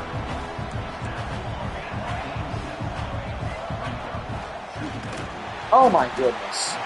That's a song. Jeff Klein brought him down for a loss of 6 before he could even get the handoff through. Here's the snap. LaBelle, come on, man. Go beat him. He caught it. He mossed him again. Max LaBelle walks into the end zone. Touchdown. He's having the game of his life. He's had 2 crazy moss catches. That one went for a touchdown. And we just got a safety. It's 30-3 right now. How on earth did this team beat the reigning national champions? 2027 Georgia was one of the greatest teams of all time. 2028 Georgia is also really good. But I don't know how A.J. Brand and company are able to beat them. Because we're beating them by quite a bit right now. Here's the throw for Galloway. Galloway makes the catch. That's his first of the season. Saw him a good bit last year, but this year, that's his first action. A lot of tight ends getting a lot more action than we thought they would with the injury of Jordan Washington, leading us in touchdowns at the time of the injury. There's a first down. Rochelle over 200 yards passing, and we're barely halfway through the second quarter. This could get ugly very fast. Rochelle rolling out. Uh-oh. Play it, pump faked. And nobody was fooled. Jimmy Hennessy, the best player on this South Carolina defense, was there to bring him down. Here's the screen pass. Amani Ogbah gets a decent bit back. It's an 8-yard gain, which isn't horrible. Sets up a 3rd and 13. Here's the throw. Miles makes the grab. Celeste Miles gets stood up at the line, and now why on earth would we kick it? We're going to go from the 2-yard line. We just got a safety. Even if we don't get this, we'll probably get another safety. Amani Ogbah has 4 rushing touchdowns today. Hello. It is the first half, and that boy has 4 rushing scores. Finally, South Carolina is going to get on the board. A.J. Brown able to get his squad a touchdown at least before halftime, but didn't leave enough time, or left too much time, that is, for our guys to do something.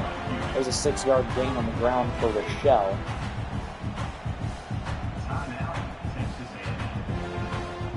thing is, we don't even have to hold the ball. Like, we can just give it to Amani Agba and get like 10 yards of carry.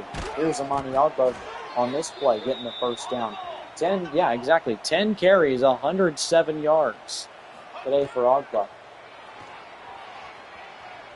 There's a throw. Oh no, it's intercepted.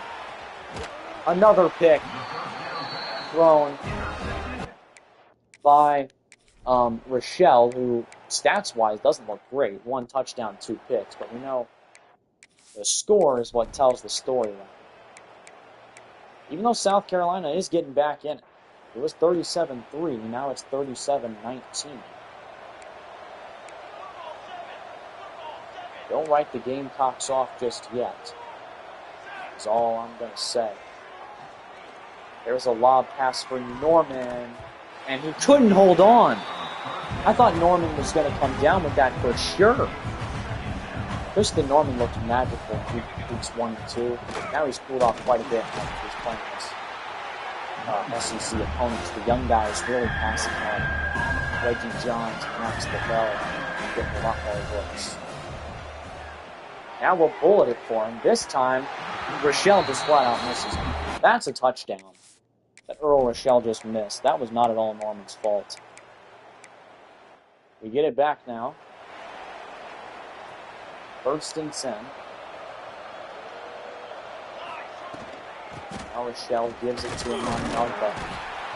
This one's not going very far. So South Carolina's defense looked a lot better here in the second half. They're yet to give up a point. Finally, squeezing through. It's a 4-yard gain, 3rd and 4. What do you draw up here?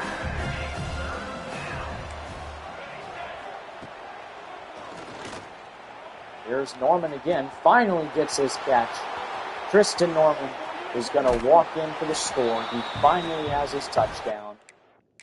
Yeah, when you have 210 more passing yards than the opposing quarterback, I don't care how many picks you've thrown. You should be winning the game. That's exactly what's happening. It's 44-19. Jabu Rome is in. Set him in motion. Oh, nope, it's going to be the give to Agba instead. 5-yard gain on the play there for Texas A&M. Here's the snap. The give. Amani Agba will pick up 4. He's injured on the play.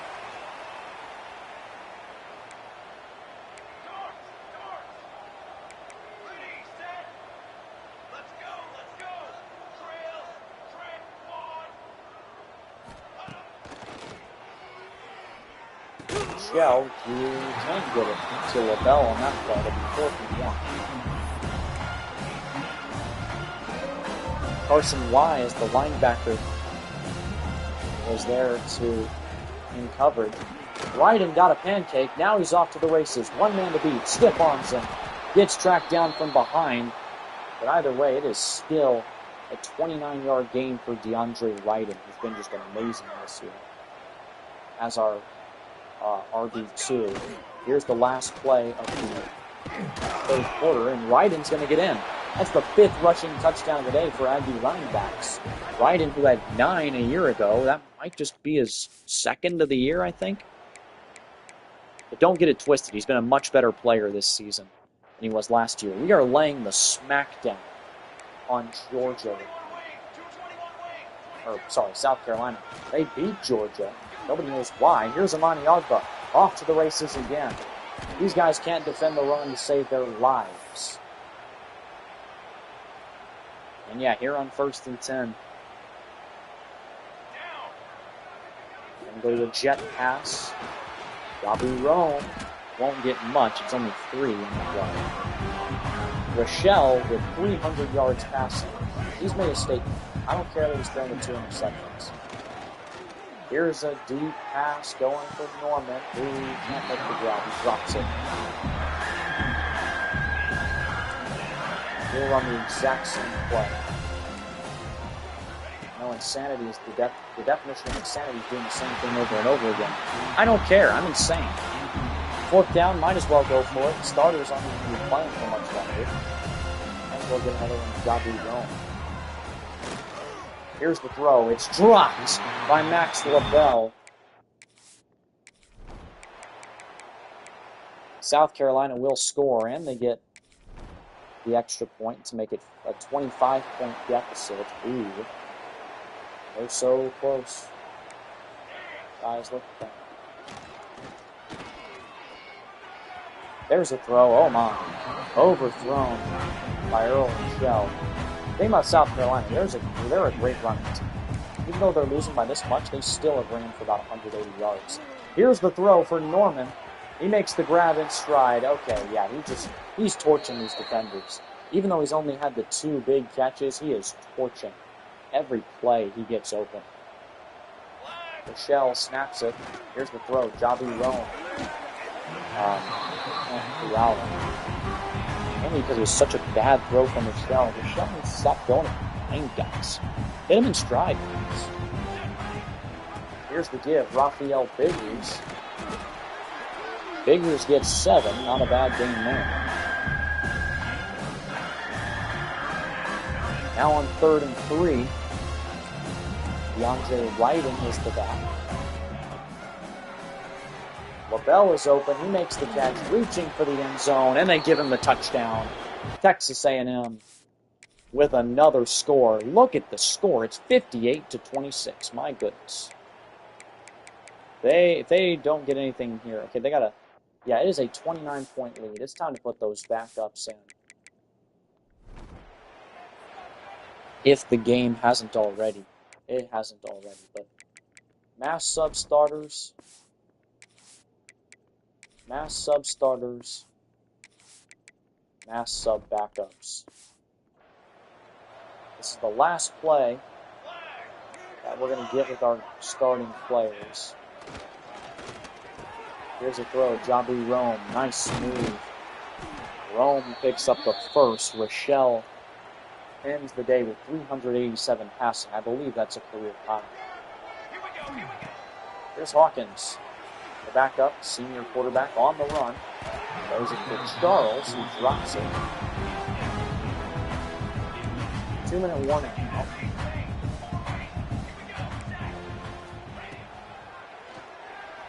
Hawkins going to roll out. He is going to pick up 3 on the play. We'll go to the 2-minute mark.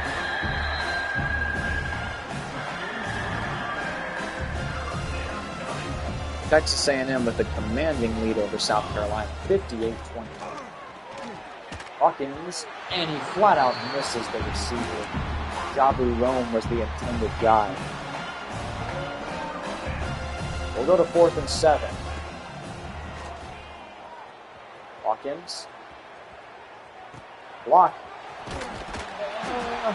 Come on, give me that first down. We're not going to challenge, but Raphael Biggers should have had the first there. And this game's over after a garbage time touchdown. Our defense didn't play great late, especially the run defense, but the offense was amazing. We crushed these guys on the road as we improved to 7-1.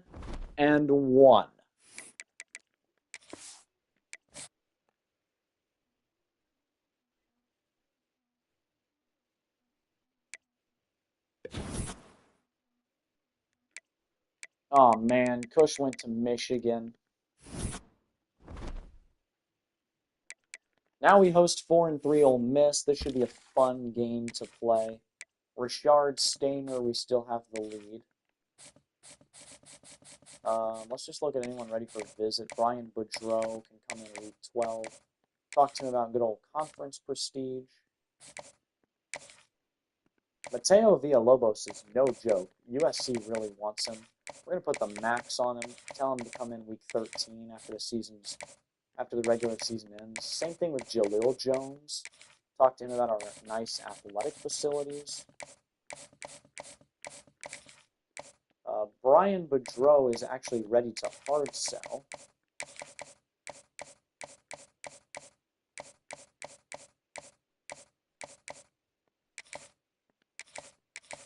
Boom, bingo.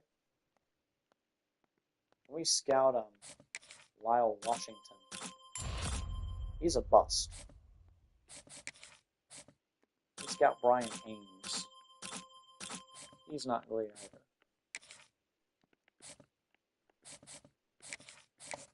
David Wusu, I don't know if we're going to get. Kirby Radigan, we did not get. And we didn't get DeMarcus Cush either, which sucks. Because I wanted that guy so bad. We need more players in the secondary. We need a lot more corners and safeties on the board.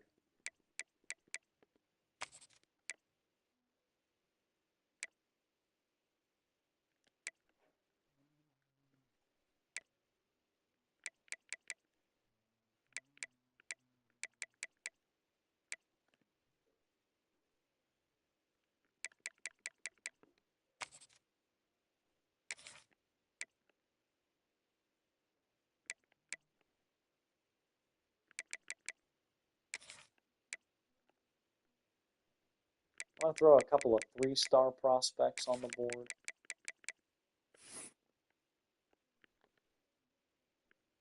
I know it's like not ideal, but I need bodies and in case the transfer portal isn't as plentiful as I hope it'll be, I have no choice but to put some 3-stars on the board. All right, Tavares Bonifon from Bixby, Oklahoma is certainly not great. That's going to be it for the recruiting. We're going to take a look at the top 25. Pitt just crushed Miami. Good Lord. Good Jesus. Holy cow. I don't even know if I looked at the, yeah, I did look at the matchups from last week. Oh, I didn't. Tennessee, Missouri, Bama beat Texas. Anyway, now that it's week 9, it's time to take a look at the rankings because the college football playoff rankings are coming next week. So right now the rankings are USC, Oregon, Michigan, North Carolina, Ohio State, we are 6th, Duke is 7th, Oklahoma 8th, Clemson, Alabama, Pitt, Auburn, Mizzou, Arizona State, Notre Dame, Oklahoma State, Tennessee, Georgia, Tennessee, Kentucky, TCU, Virginia Tech, Washington State, USF, SMU, and North Texas. Just missing are Texas, UAB, Temple, Tulane, Penn State, Texas Tech, and Miami. It looks like UAB, Miami, Iowa State, and Texas all dropped out last week. We're going to play Ole Miss after we preview the games. I did not preview the games this week just yet. The scores and schedule for week number 9. Oklahoma State at Iowa State's a fun one. The Cyclones on a little bit of a skid. West Virginia at Missouri State. Missouri State plays us at the end of the year, so they got to win one of the next 2 to go bowling. Louisiana's 1-6. We played them, and they were not that bad, so that kind of scares me. Tennessee hosts Mississippi State. The wheels would really have to fall off if they lose that game. Texas at LSU, similar thing, but LSU's 4-4. Texas should be able to get the win there. I wouldn't be surprised, though, if the Tigers were to pull off a win. UAB and Army are 2 teams that started off undefeated. Both are on 2-game losing streaks. Somebody's going to break the streak, but also somebody's going to continue to lose. Alabama, Florida's an interesting one. The Gators are 3-4, just with a brutal schedule. Mizzou, Kentucky's a fun battle between 2 teams in the playoff picture. And then Georgia at Oklahoma. The Bulldogs, if you lose this, you're probably not in the playoffs. If you're Oklahoma and you win this, I honestly would give them the number 1 ranking. I got Georgia on the road, but my goodness, that would be an insane game if Oklahoma were to pull off the win. We host Mississippi. Ole Miss.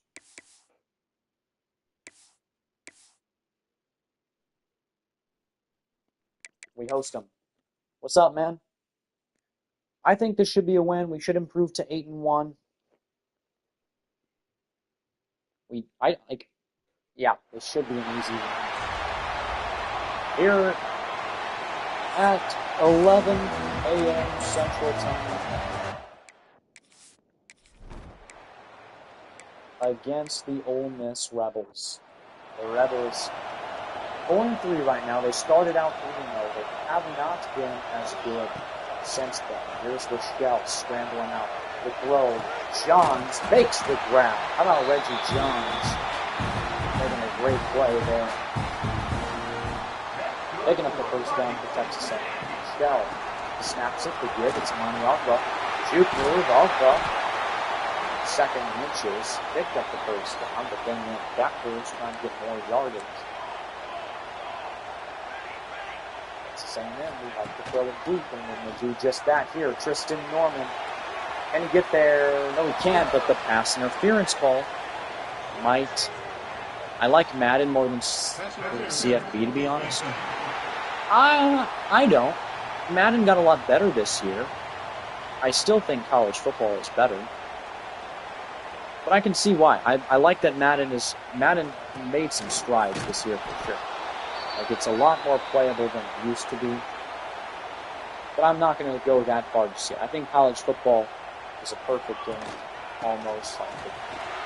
I also just like college well as Amani Agba is going to go all the way. Touchdown.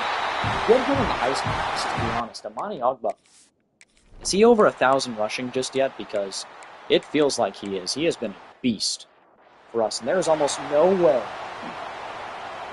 that the redshirt sophomore will come back for a fourth year in college football.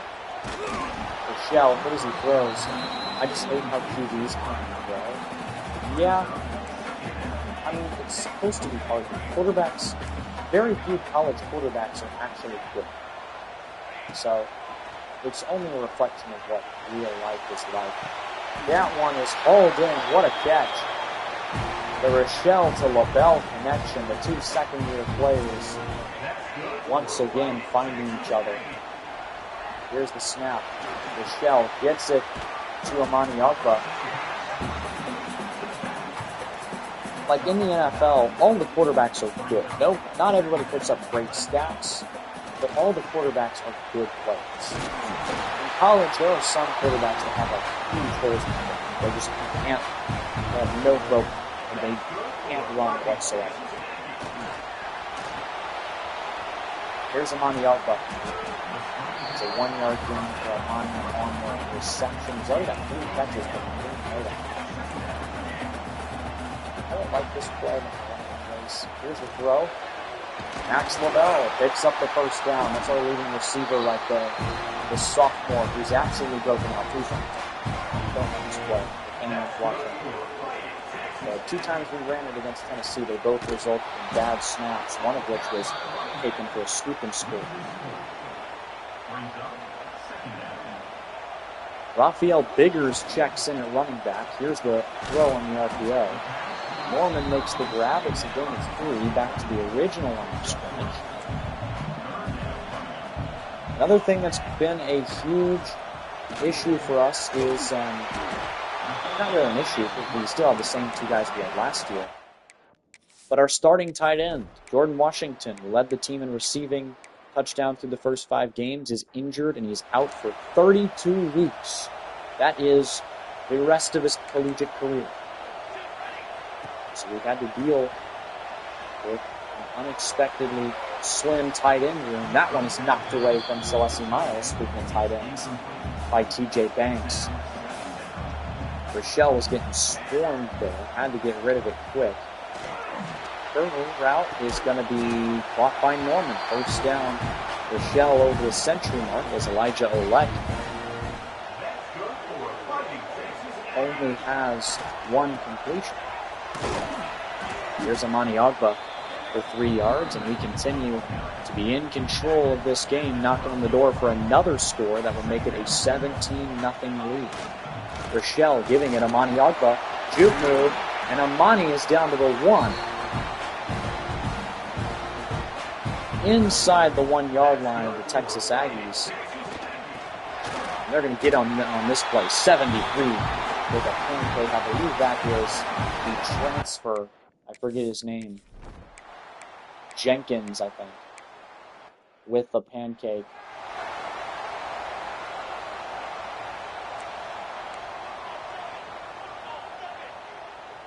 Rochelle snaps it. Staying in the pocket.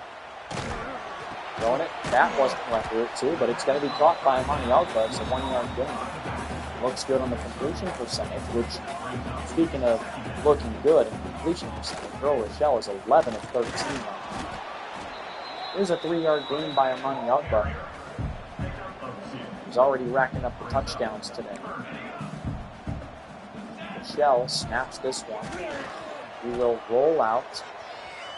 Thought about going short to Armstrong. Instead, Armstrong went upfield and got a block for him as he moves the chains. 11-yard gain for Earl Rochelle is one of the longest of his career.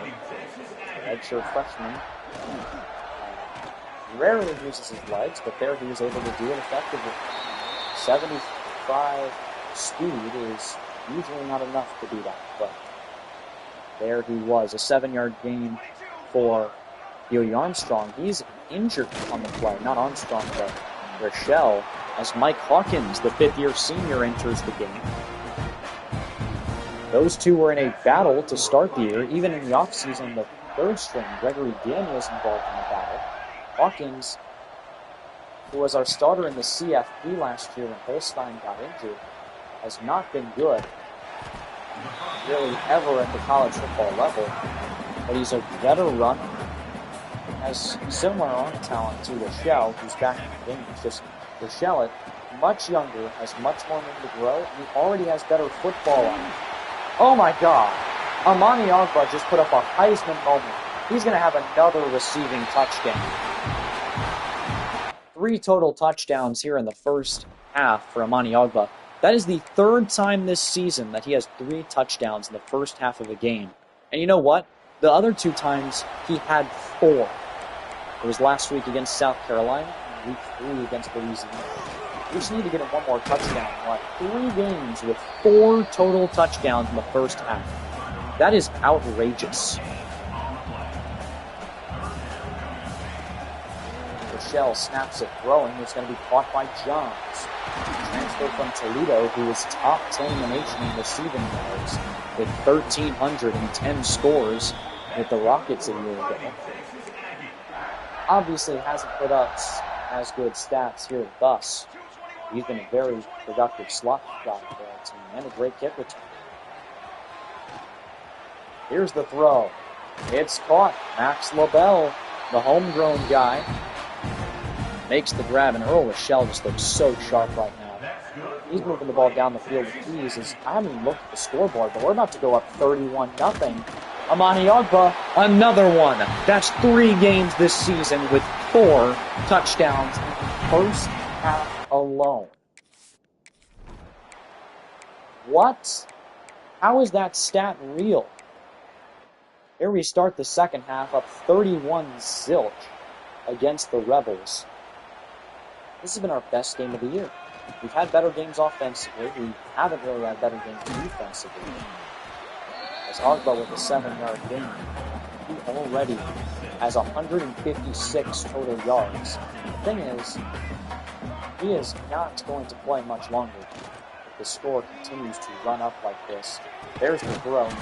LaBelle makes the grab. Garrett Sills continues to get injured. I really like him. He's a young guy, 89 overall at center. I wish he had more playing time. He didn't get injured. So here's Ogba up the middle. Good move. Amani Ogba here in midfield. He gets injured though. That means he probably won't see the field for the rest of the day. I don't want to push it with our guys. If they get hurt, they shouldn't be on the field anymore. Here's Rochelle throwing. Separation from right in the halfback. But Rochelle misses the throw. So now Earl Rochelle will snap it. As the open man, he threads the needle to Max LaBelle, who's got 5 catches for 80 yards today. Ogba will not return today. That's not good. Have to give it to Ryden. Ryden down the sideline. Will anybody catch him? No, they won't. DeAndre Ryden gets his 5th, or not his 5th, but the team's 5th rushing score of the game. Or 4th rushing score, 5th score for running backs today for our guys. That is outrageous. There's the throw. It's going to be caught by Norman. Bad throw. Norman was just so open that he was able to adjust and make the grab.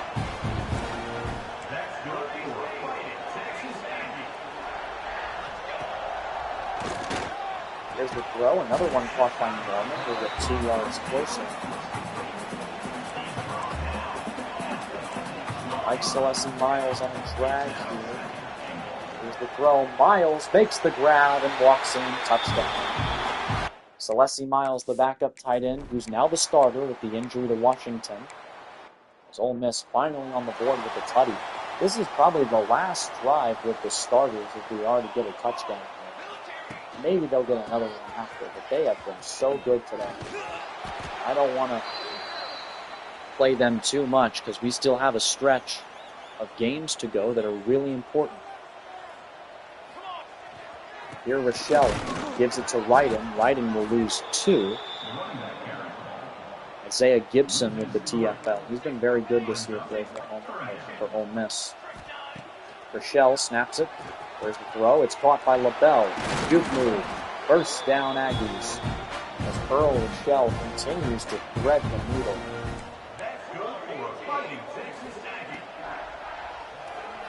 Rochelle scrambling. Can he thread it here? And yep, Tristan Norman makes the grab this time. As Earl Rochelle, the redshirt freshman, continues to make things happen through the air. The strictly pocket passing quarterback. Now, I say that, he picks up a first down with his legs. Had good enough blocking there to move the chains. He hasn't been sacked all day either. That's something that we usually see a lot of because he's so immobile. This one's going to be a touchdown, if we can call it in. Instead, it's knocked away. Air under it. Intended for Reggie Johns. Here's the kid, it's Ryden. DeAndre Ryden has been here since year 1. And will be here next year if he doesn't transfer. Picking up 1 yard. Here's the snap. That one is caught. What a tight window to fit that into. Tristan Norman moves the chains. His 6th catch of the day.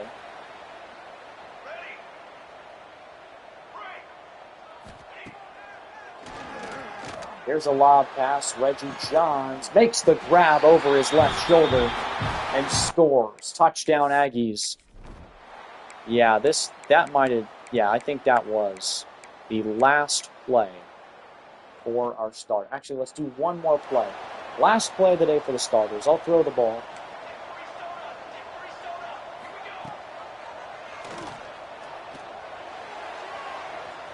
That one is caught. Tristan Norman down to the 11.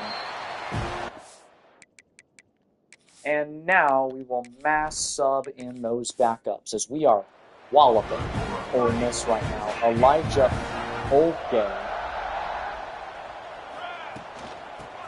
has 8 completions.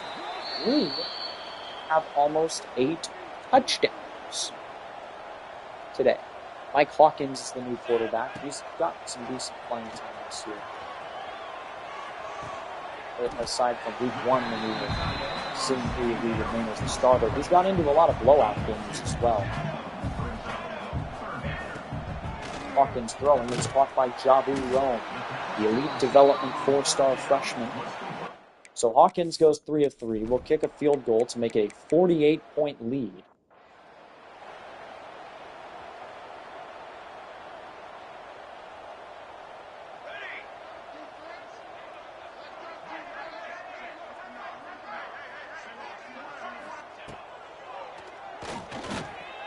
Hawkins threads the needle to Rome.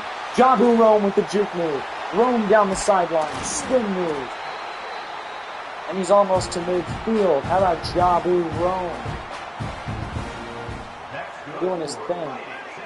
Here's Hawkins, quarterback keeper. And the designed run. Hawkins will get just 1 yard. Here he'll snap it.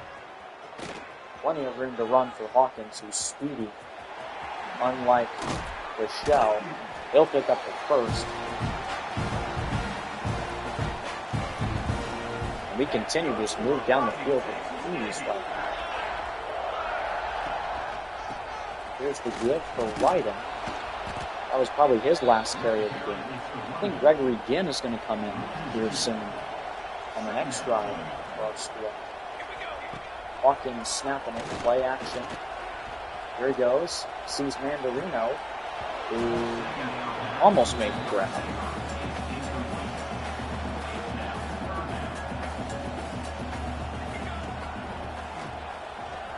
Hawkins throwing. It's caught by the running back, Kiki Alati, the true freshman, I believe that is, who just moved the chains for Texas A&M. Now Hawkins will give it for Cornell Anthrop. Cornell is the third string running back. We don't see him a lot just because of how great of a duo Ogba and Wyden is most of the time. Here's Anthrop. Juke move. Picking up 10 yards. He was the first player to commit to Texas A&M in this series. Here's the give. Anthrop to the outside. Juke move. Cornell Anthrop. That might be his first touchdown of his career. I don't know. But if it is, congratulations to him. It's a 17-yard run for Anthrop. And we get it back with a minute 39 left in the game. Hawkins is going to come out after this play. As Gregory Ginn be the new quarterback when we come back. Texas A&M up 62-7 on hit and miss right now. Ginn in the QB. He'll snap it, throw it for Galloway, the tight end, who picks up the first. The 60-something overall. He actually has like 303 receiving yards. Here's Ginn. Ginn scrambling, throwing, and it's almost intercepted. Ole Miss with a disaster class today at 4-4. You got to think, are there 2 more games that they can win on their schedule to go bold after this poor performance? Ginn steps into the throw and gets it to Anthrop. Great ball placement over the head of the defender, but right in the hands of Anthrop. We're now just 30 seconds away from this game being over. Here's the give. Cornell Anthrop, who continues to wow people as he's going to go all the way. Touchdown Aggies. We'll go for 2 to try and make it 70-7. As basically the third strings are in now. Here's Cade. I don't even know who that is. Who is that? I think that's the 60 overall freshman. Like literally the lowest rated player on the team just got in the end zone for us for a 2-point conversion. We just beat Ole Miss 70-7. That is the exact kind of win we needed. Everything went right for our guys. Now we're what, 8-1? Is that 8-1 or is that 7-1? I think that's 8-1. I think we just went from 7-1 to 8-1. Yes, we are 8-1. Hoping to move up into the top 5 and soon clinch a spot in the college football playoffs. We're getting commits. The 5-star Jim Brian DeLuca, the 5-star David Grimm, that's huge. Enrique Cardoza from Allen, Texas. But we lose out on 2 more 5-stars, Timotei Luwani and Dakota Gums. No, the 5-star Jim linebacker going to Mississippi State. I thought we would get him. Amani Ogba wins SEC Offensive Player of the Week. He's also National Offensive Player of the Week. That's the second time this year he's achieved both of those in the same week. And right now, look at Earl Rochelle. 32 tubs, 11 interceptions, but the 32 touchdowns is just amazing. Amani Ogba over 1,000 yards rushing. Ryden is here. How about Cornell Anthrop last week putting his name on the map? I wouldn't be surprised if we see him more often.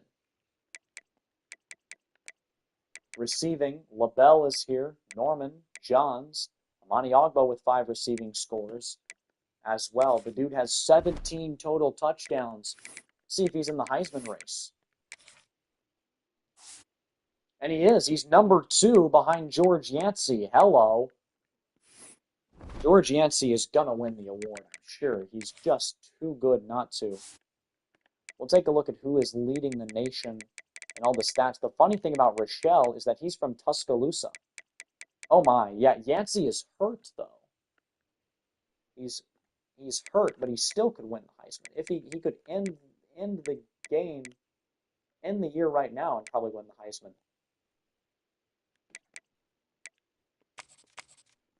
Rochelle is third behind Puglisi and Yancey, the two best quarterbacks in the country for passing scores. Jack James is the starter for Auburn. I think their other guy might have gotten hurt.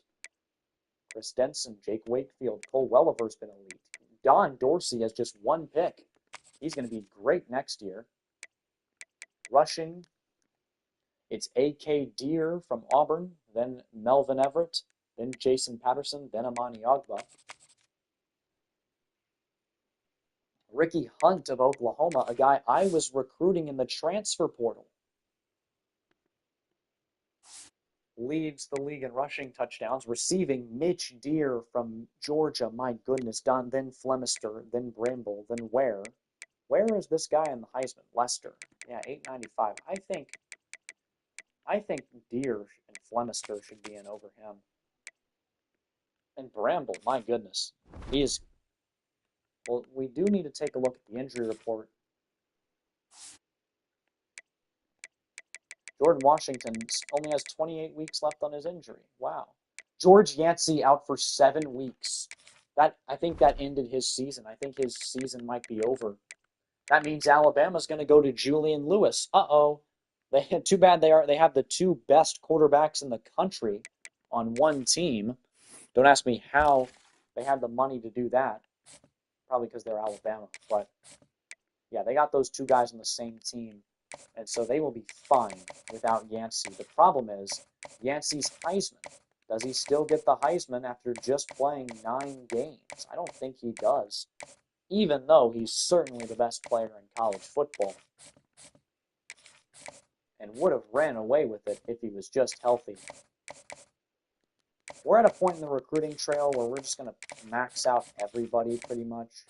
There's no reason not to. We want all these guys to commit, and so the faster the better, so you don't have to worry about any of them by the time the transfer portal rolls around. David Wusu, I'm still confident we can get back on. Matt Love, it's time to hard sell him. We've been in the lead for the Jim Guard, who I'm really excited about for quite a while. We have a great sell for him. We're going to max him out and just make sure we get him. Mateo Villalobos, Calvin Locke. Uh-oh, Georgia is in this battle. We're not going to win that. Might as well just cut our losses now. Ricky here, it's time to do the hard sell on Ricky Hajrulahu from Orlando, Florida. Do the hard sell on him. And then Jaleel Jones, same thing with him. We're not messing around. We're not messing around with this guy. We want to get him locked up now. And we do not want to be in a battle with Texas. Joey Emmanuel looks like he's probably going to be going to Boise State. So we'll instead put our points into Pat Towns. The D tackle that I really like from Savannah, Georgia, we're going to be in a battle with Georgia Tech and Virginia Tech. Or it looks like I like our odds in that battle. We already have the stuff for his hard sell when we need it. I hate that we missed out on all those linebackers we were going after except just the one.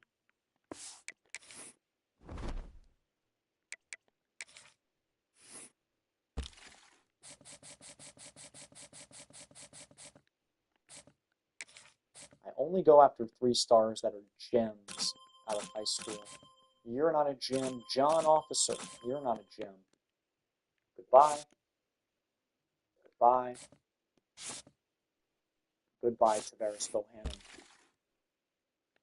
Time to take a look if there are any 4 stars that are still willing to receive an offer from Texas A&M. We'll take Shakir in. Really would have loved a Will linebacker. Take Larry here as well. We'll scout the guys, and then we'll put points into them. Shakir and Larry, 6'2", 203 is a good size to be coming out of high school with.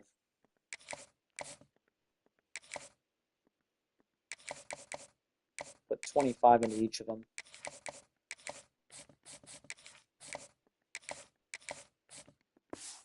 All right, we'll take a look at what all happened last week, other than the fact that George Yancey got hurt. Oklahoma State continues to win games. They're 8-1, looking like they might be in the college football playoffs. Their only losses to Alabama. Tennessee is 6-2. They get on the winning side of things. Army beats UAB. The Blazers have now lost 3 in a row. Texas with a narrow win. They're still in the picture for the college football playoffs. Bill Belichick's group is 9-0 with sixth-year Gio Lopez at quarterback. Clemson's 8-0. That's going to be a great conference championship. And don't forget about Ryan Puglisi and Pitt. Florida upsets Alabama. The Gators are 4-4. They're the best 4-4 team in the country. As Alabama is now 6-3. They're the best 6-3 team in the country. Mizzou is now top 10 after they knock off Kentucky. Arkansas puts 59 on Vanderbilt. They're now back to an even record. Georgia is now unranked after going 16-0 last year, starting the year ranked 1 this year. Oklahoma's 9-0 right now. Oklahoma's the best team in the country. I don't care what they're ranked. Oh, Notre Dame wins the rivalry against Navy. Navy is horrible at 1-7. TCU and Boise State, 2 good teams, neither of which are ranked. Boise State gets the best of TCU. Virginia Tech, 1-point win over Syracuse. Syracuse has had some the fact that they're 0-6 in conference is a little misleading. They've played some close games. Arizona State, Auburn. Auburn hands the Sun Devils their first loss of the year. What's good for ASU is that that's not a conference loss. You can still make the conference championship, and from there you can easily make the playoffs. You still only have 1 loss. BYU crushes Colorado. The Buffs were on a little win streak, but now that's over. Texas Tech improves to 6-2 after winning a shootout. Now for the Week 10 matchups. As for teams with college football playoff implications, there aren't many. Miami's back in the rankings at 5-3. They're 1-3 since being ranked number 2 in the nation. Pittsburgh is here at 8-1 at Connecticut. That should be an easy win. Notre Dame, Virginia Tech. The loser of this likely does not have a way of making it to the college football playoffs. Maybe Notre Dame would. But Virginia Tech at ranked 15, 6-2. The winner of this, you're probably in the picture. We host Vanderbilt. Auburn hosts Tennessee in a game with college football playoff implications. The Tigers would be in the top 10 if they were to win this game. Mizzou hosting Mississippi State. That should keep them in the top 10, assuming they win. North Texas is ranked. They go to Rutgers. Rutgers is 1-7. Their only win is to FCS, and they also lost to Kent State. I think this should be an easy win, G5 over P5 upset for the Mean Green. Duke at Arkansas. Duke has done well against SEC schools. They beat Florida last year. They beat LSU this year. I think you should easily beat Arkansas if you're Duke and continue to improve. They're undefeated in conference. Their only loss is to TCU in the non-con. Big game, the best game of the year so far. Number 1 USC and number 4 Michigan. Battle of 2 unbeaten teams. The winner is probably going to be ranked number 1. Or maybe if Michigan wins, it'll be Oregon 1, Michigan 2. Georgia, Florida, very interesting game. The winner of this, Georgia, if they go 5-4, that is a bad problem. That's a conversation that needs to be started around Kirby Smart, because this team just went 16-0, won the Natty. Kirby's not going to get fired. He could go 0-12 and still have another year in him. But Florida, this is yet another tough test for them, as they just have a gauntlet schedule every year. Ryan Davey is at quarterback for the foreseeable future. It'd be a huge win if they were able to pull that off. I think we should beat Vanderbilt by 1,000,000 here in this game. I'm experimenting with something right now. Bear with me. Maroon, black, maroon. Is that tough? Not really. We'll wear all maroon here against Vandy. They'll wear gold and white.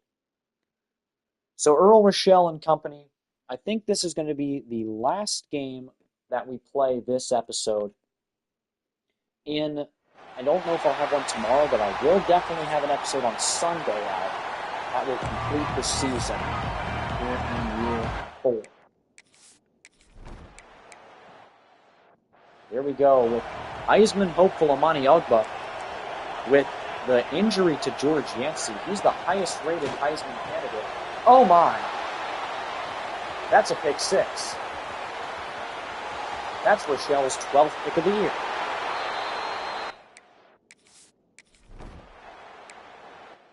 And we're losing to Vanderbilt. Anyways, what I was saying is, you know what?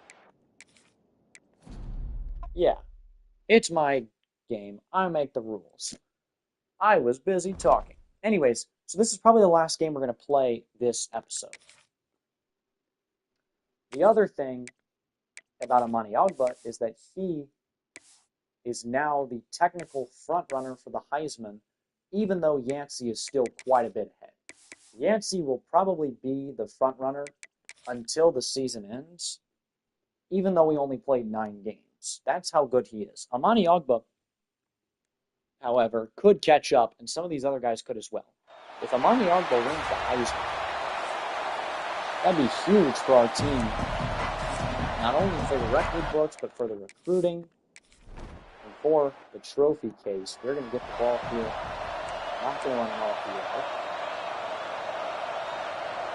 Rochelle snaps it, gives it, Amani Ogbah. Good move, the Heisman hopeful. Here with a 6-yard gain.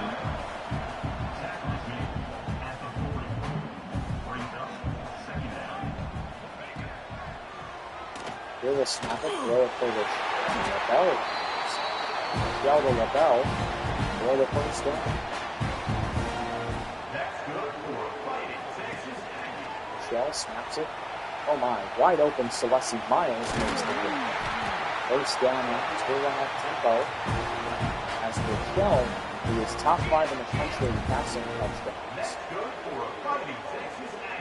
continues to thread the needle. Oh my goodness, not the ball. Screen pass, Amani Ogbah catches it in stride. Juke move. Past the first down marker into the red zone. And yeah, you can tell this Vandy defense is not good. They stink. Rochelle rolling around. The quarterback scrambling for Earl Rochelle down to the 5. He's got 2 carries for 15 yards today. Here we'll snap it. There's Johns. Touchdown, Aggies. Reggie Johns, baby.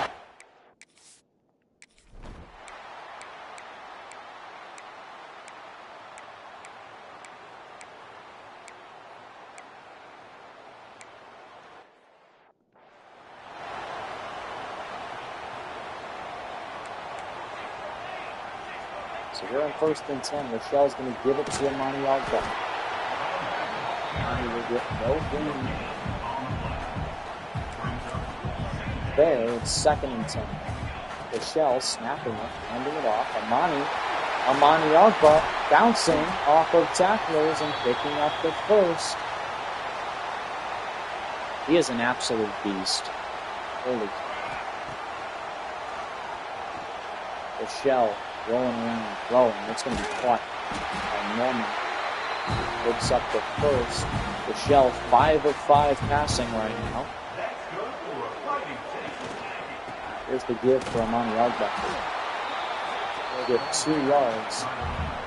This offense, I don't even know if I've touched how great this offense has been this season. They're so good. And you guys have really gotten to know these guys really well too. I feel like I've done a good enough job. It matters more and more really as we get farther and farther into the future. But I introduce the rosters to you each year because very soon, in 2 years, rosters are going to be entirely made up of names you don't know, that you couldn't possibly know. But now every one of you knows George Yancey, Earl Rochelle, and all these big players that are taking over the league now that we are this far into the dynasty. Rochelle, they give Amani Ogba, juke move, Amani Ogba to the end zone, touchdown. The Heisman hopeful.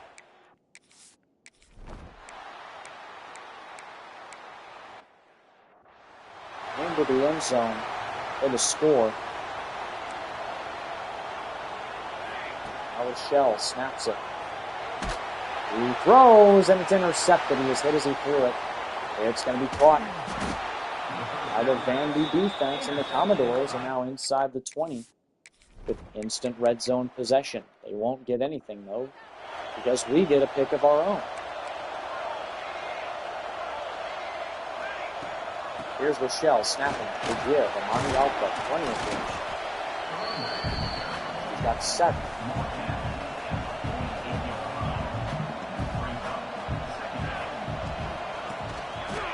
Ogba picks up the first. There's a nice gain.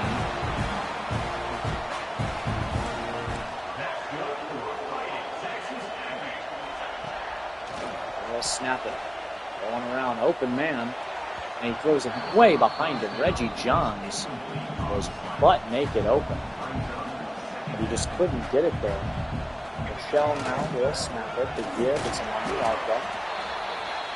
Ogba is just a 1-yard gain on that one. It's now 3rd and 9. Rochelle screaming out for Ogba. Got the first down. He's such a good receiving back, too. That's the thing. An absolute freak in every way. Rafael Biggers now in the running back. There's a throw over the middle. It's Norman. Kristen Norman going to make the grab. Now Amani Ogba checks back in after this one play. Here he goes up the middle. Touchdown. Amani Ogba. Does a little dance again.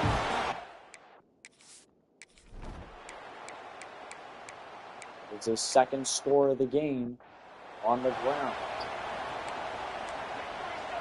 Amani Ogba is just taking over this team. He's just a sophomore, too. He's going to leave after this season because he's just so good. But if he were to stay, he would be a special player this year. Rochelle snapping, rolling out, going it. It's Reggie Johns who's going to drop it. He had it in his hands. Rochelle put it on the dime, but Johns couldn't hold on. High right and to the halfback base right here. Of course it works. Best halfback in all of baseball. Ogba coughs it up. Of course I say that, and then he fumbles. Portland Williams on the recovery, the outside linebacker who was recruited in the same class as Amani Ogba, picks it up. We still lead 21-3 over Vanderbilt here at home.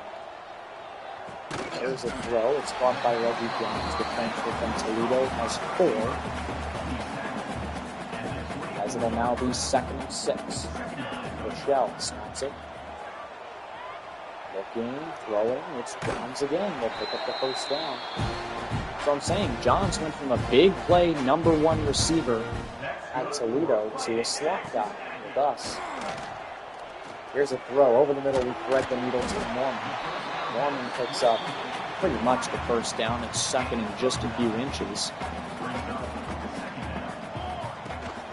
So now here's the give. Ogba will go backwards. That'll hit the 2-minute mark, as it'll be 3rd and 1 for the Aggies. This is a big play here, 3rd and 1. The give. Amani Ogba picks up the first down. And yeah, he's got 98 yards in the first half. The Heisman hopeful here for the Aggies. There's a throw. It's picked off. The second of the day, thrown by Rochelle, his 13th of the season. Freshmen are going to make mistakes, but at the end of the day, this guy's turned the ball over quite a bit this year, and he hasn't been perfect. Vandy is now within 11 points. It's 21-10.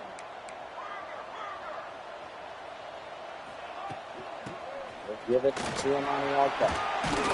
Amani picks up the first down, just doing his thing at this point. 110 yards on the day. Now Rochelle, 30 seconds left in the half, snaps it. Will run. Almost gets the first down, 2nd inches. The thing about Rochelle is he's so bad running the ball, 75 speed. He's got 41 rushing yards, but he's been able to scramble just a bit. Here's the throw. Coyote Armstrong, the 3rd string tight end. Now the 2nd string. He was also the 1st string from a year ago. But with the injury to Jordan Washington, he's back in a big role this season. Here's Miles, the other tender. Celeste Miles picks up the first. We're down to the 28.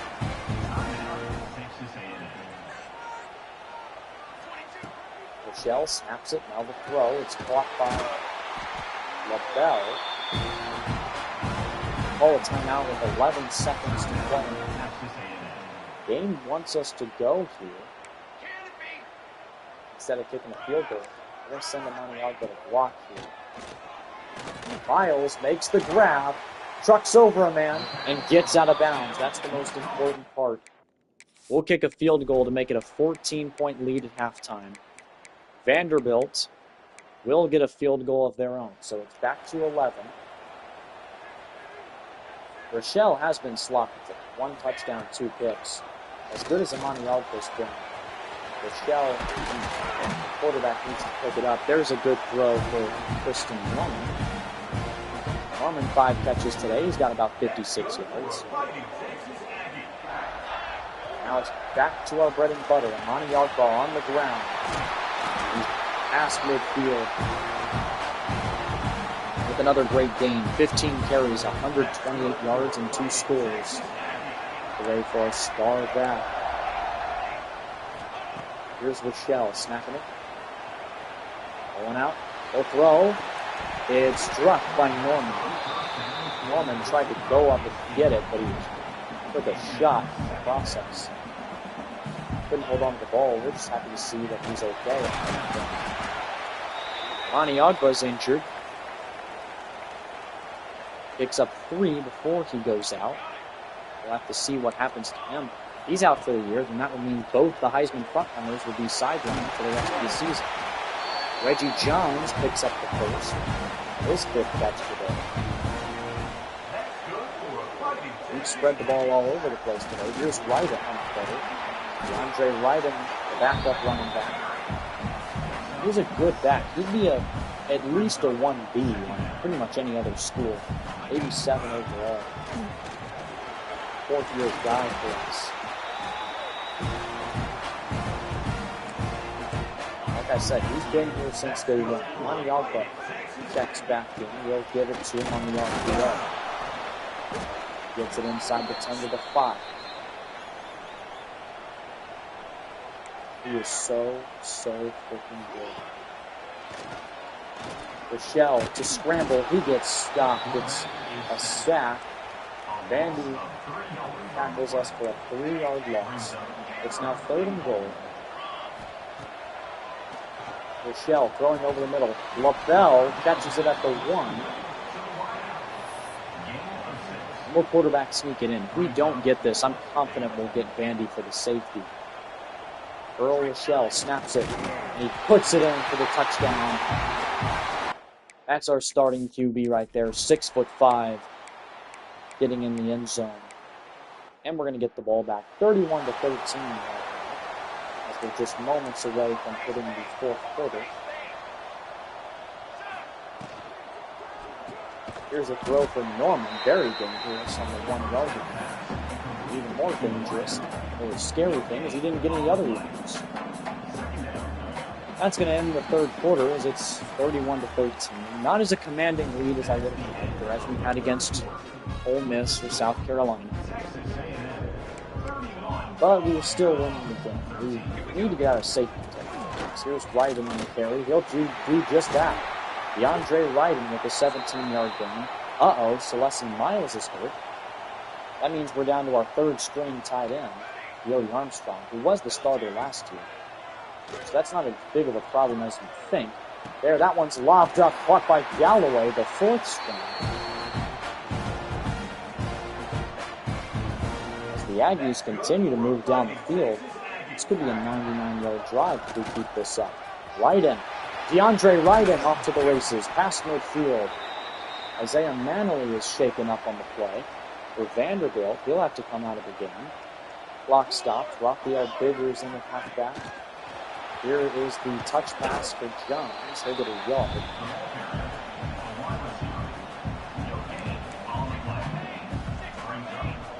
Second and 9. Here's the give. It's Ryden. Another 1-yard gain. So back-to-back 1-yard gains makes it 3rd and 8. Miles is back in the tight end. There is a great read. The defender crashed back at the last second. So Norman was able to make the grab. Rochelle is 23 of 29, aside from the 2 picks today. Here's the give. Ryden falls forward. First down and 4. 31-13 is the score.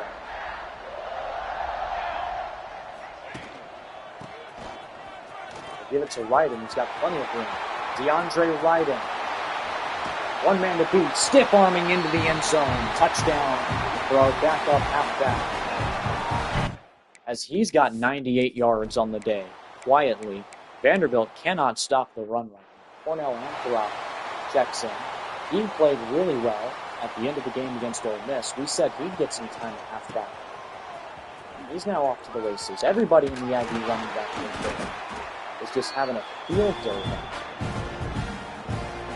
Anthrop, that was his second attempt at the game. It goes for 11 yards. Rochelle snaps it. He'll throw, try and thread the needle. And he does. It's caught by Max LaBelle. First down Aggies, one of his more quiet games, as he still has 4 catches for 51 yards. Here's Biggers. Raphael Biggers down to the 5. It's a 13-yard gain. Everybody in the running back room is getting a shot at a big gain. Rochelle running, now throwing, incomplete. Trying to thread it to Norman.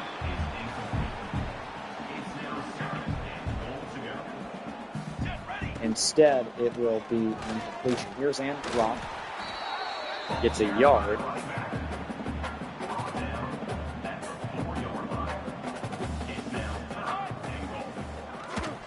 Here's the quick pass for Cornell Anthrop.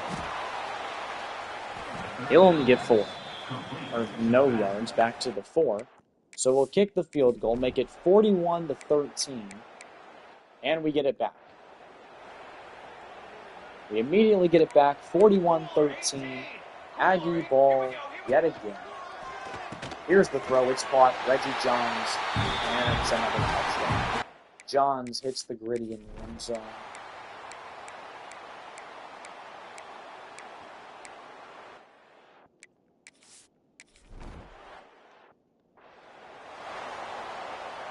(48-16) right now. Rochelle giving it to Anthrop. Cornell Anthrop with a 3-yard gain.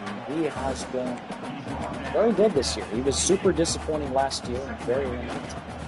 And like 2 yards per carry. Here's Biggers with another first down. Speaking of surprising, that's our, 4th string running back who has 2 carries for 25 yards. Rochelle snaps it. Good throw. Across his body to Anthrop. Vanderbilt takes a timeout. Here, Rochelle is 27 of 35 today. We'll give it to Cornell Anthrop. Vanderbilt takes their second timeout. Just 10 seconds left. We can run one more play. We have 321 yards rushing. Hello.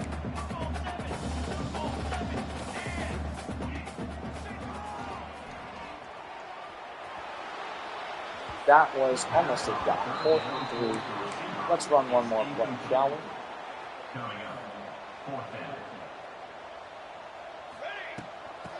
Cornell Anthrop, juke move, first down, ball game.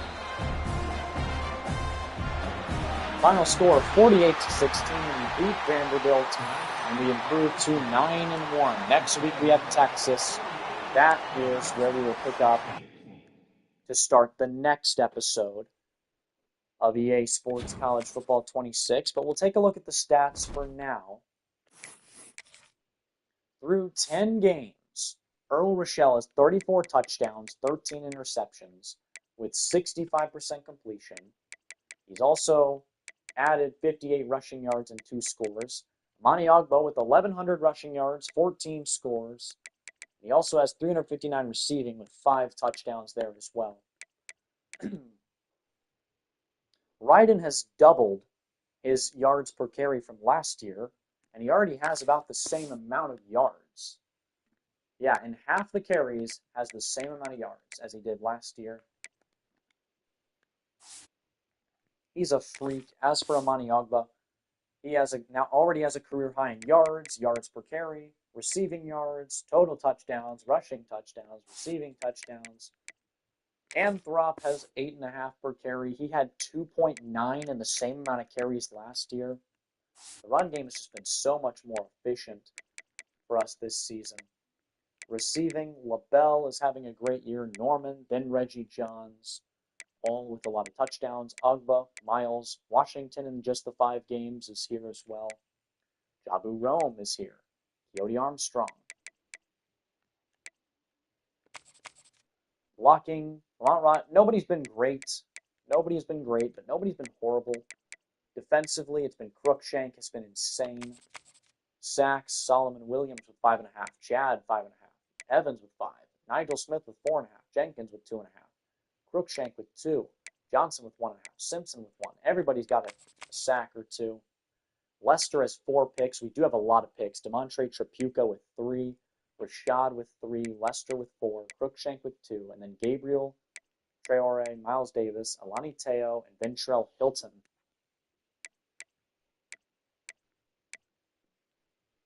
All with picks as well. Hilton had the pick week 1.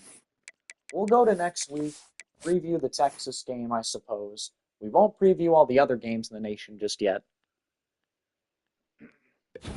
And we will hopefully look at the Heisman watch and see Amani Ogba in first place, even though we won't. It's still going to be George Yancey. Yeah, Yancey, despite playing 1 or 2 less games than everybody else, is still in a commanding lead for the Heisman. This guy is just a freak. This guy's the best quarterback to ever play at Alabama. Amani Ogba is in second, though. Blake Barnett in third. Joseph Lester, and then Josh Ivey. Josh Ivey, is he going to leave after this year? If he does, he's a first rounder. But if he stays, he's a Heisman hopeful at North Texas next year. A team that could get a promotion to the Power 5 soon. You're looking at a possible new ACC team in the 2031 shakeup. Either way, thank you guys for watching. I'll be back later. I hope you enjoyed, because we got through a lot today. I'll see you in the next one.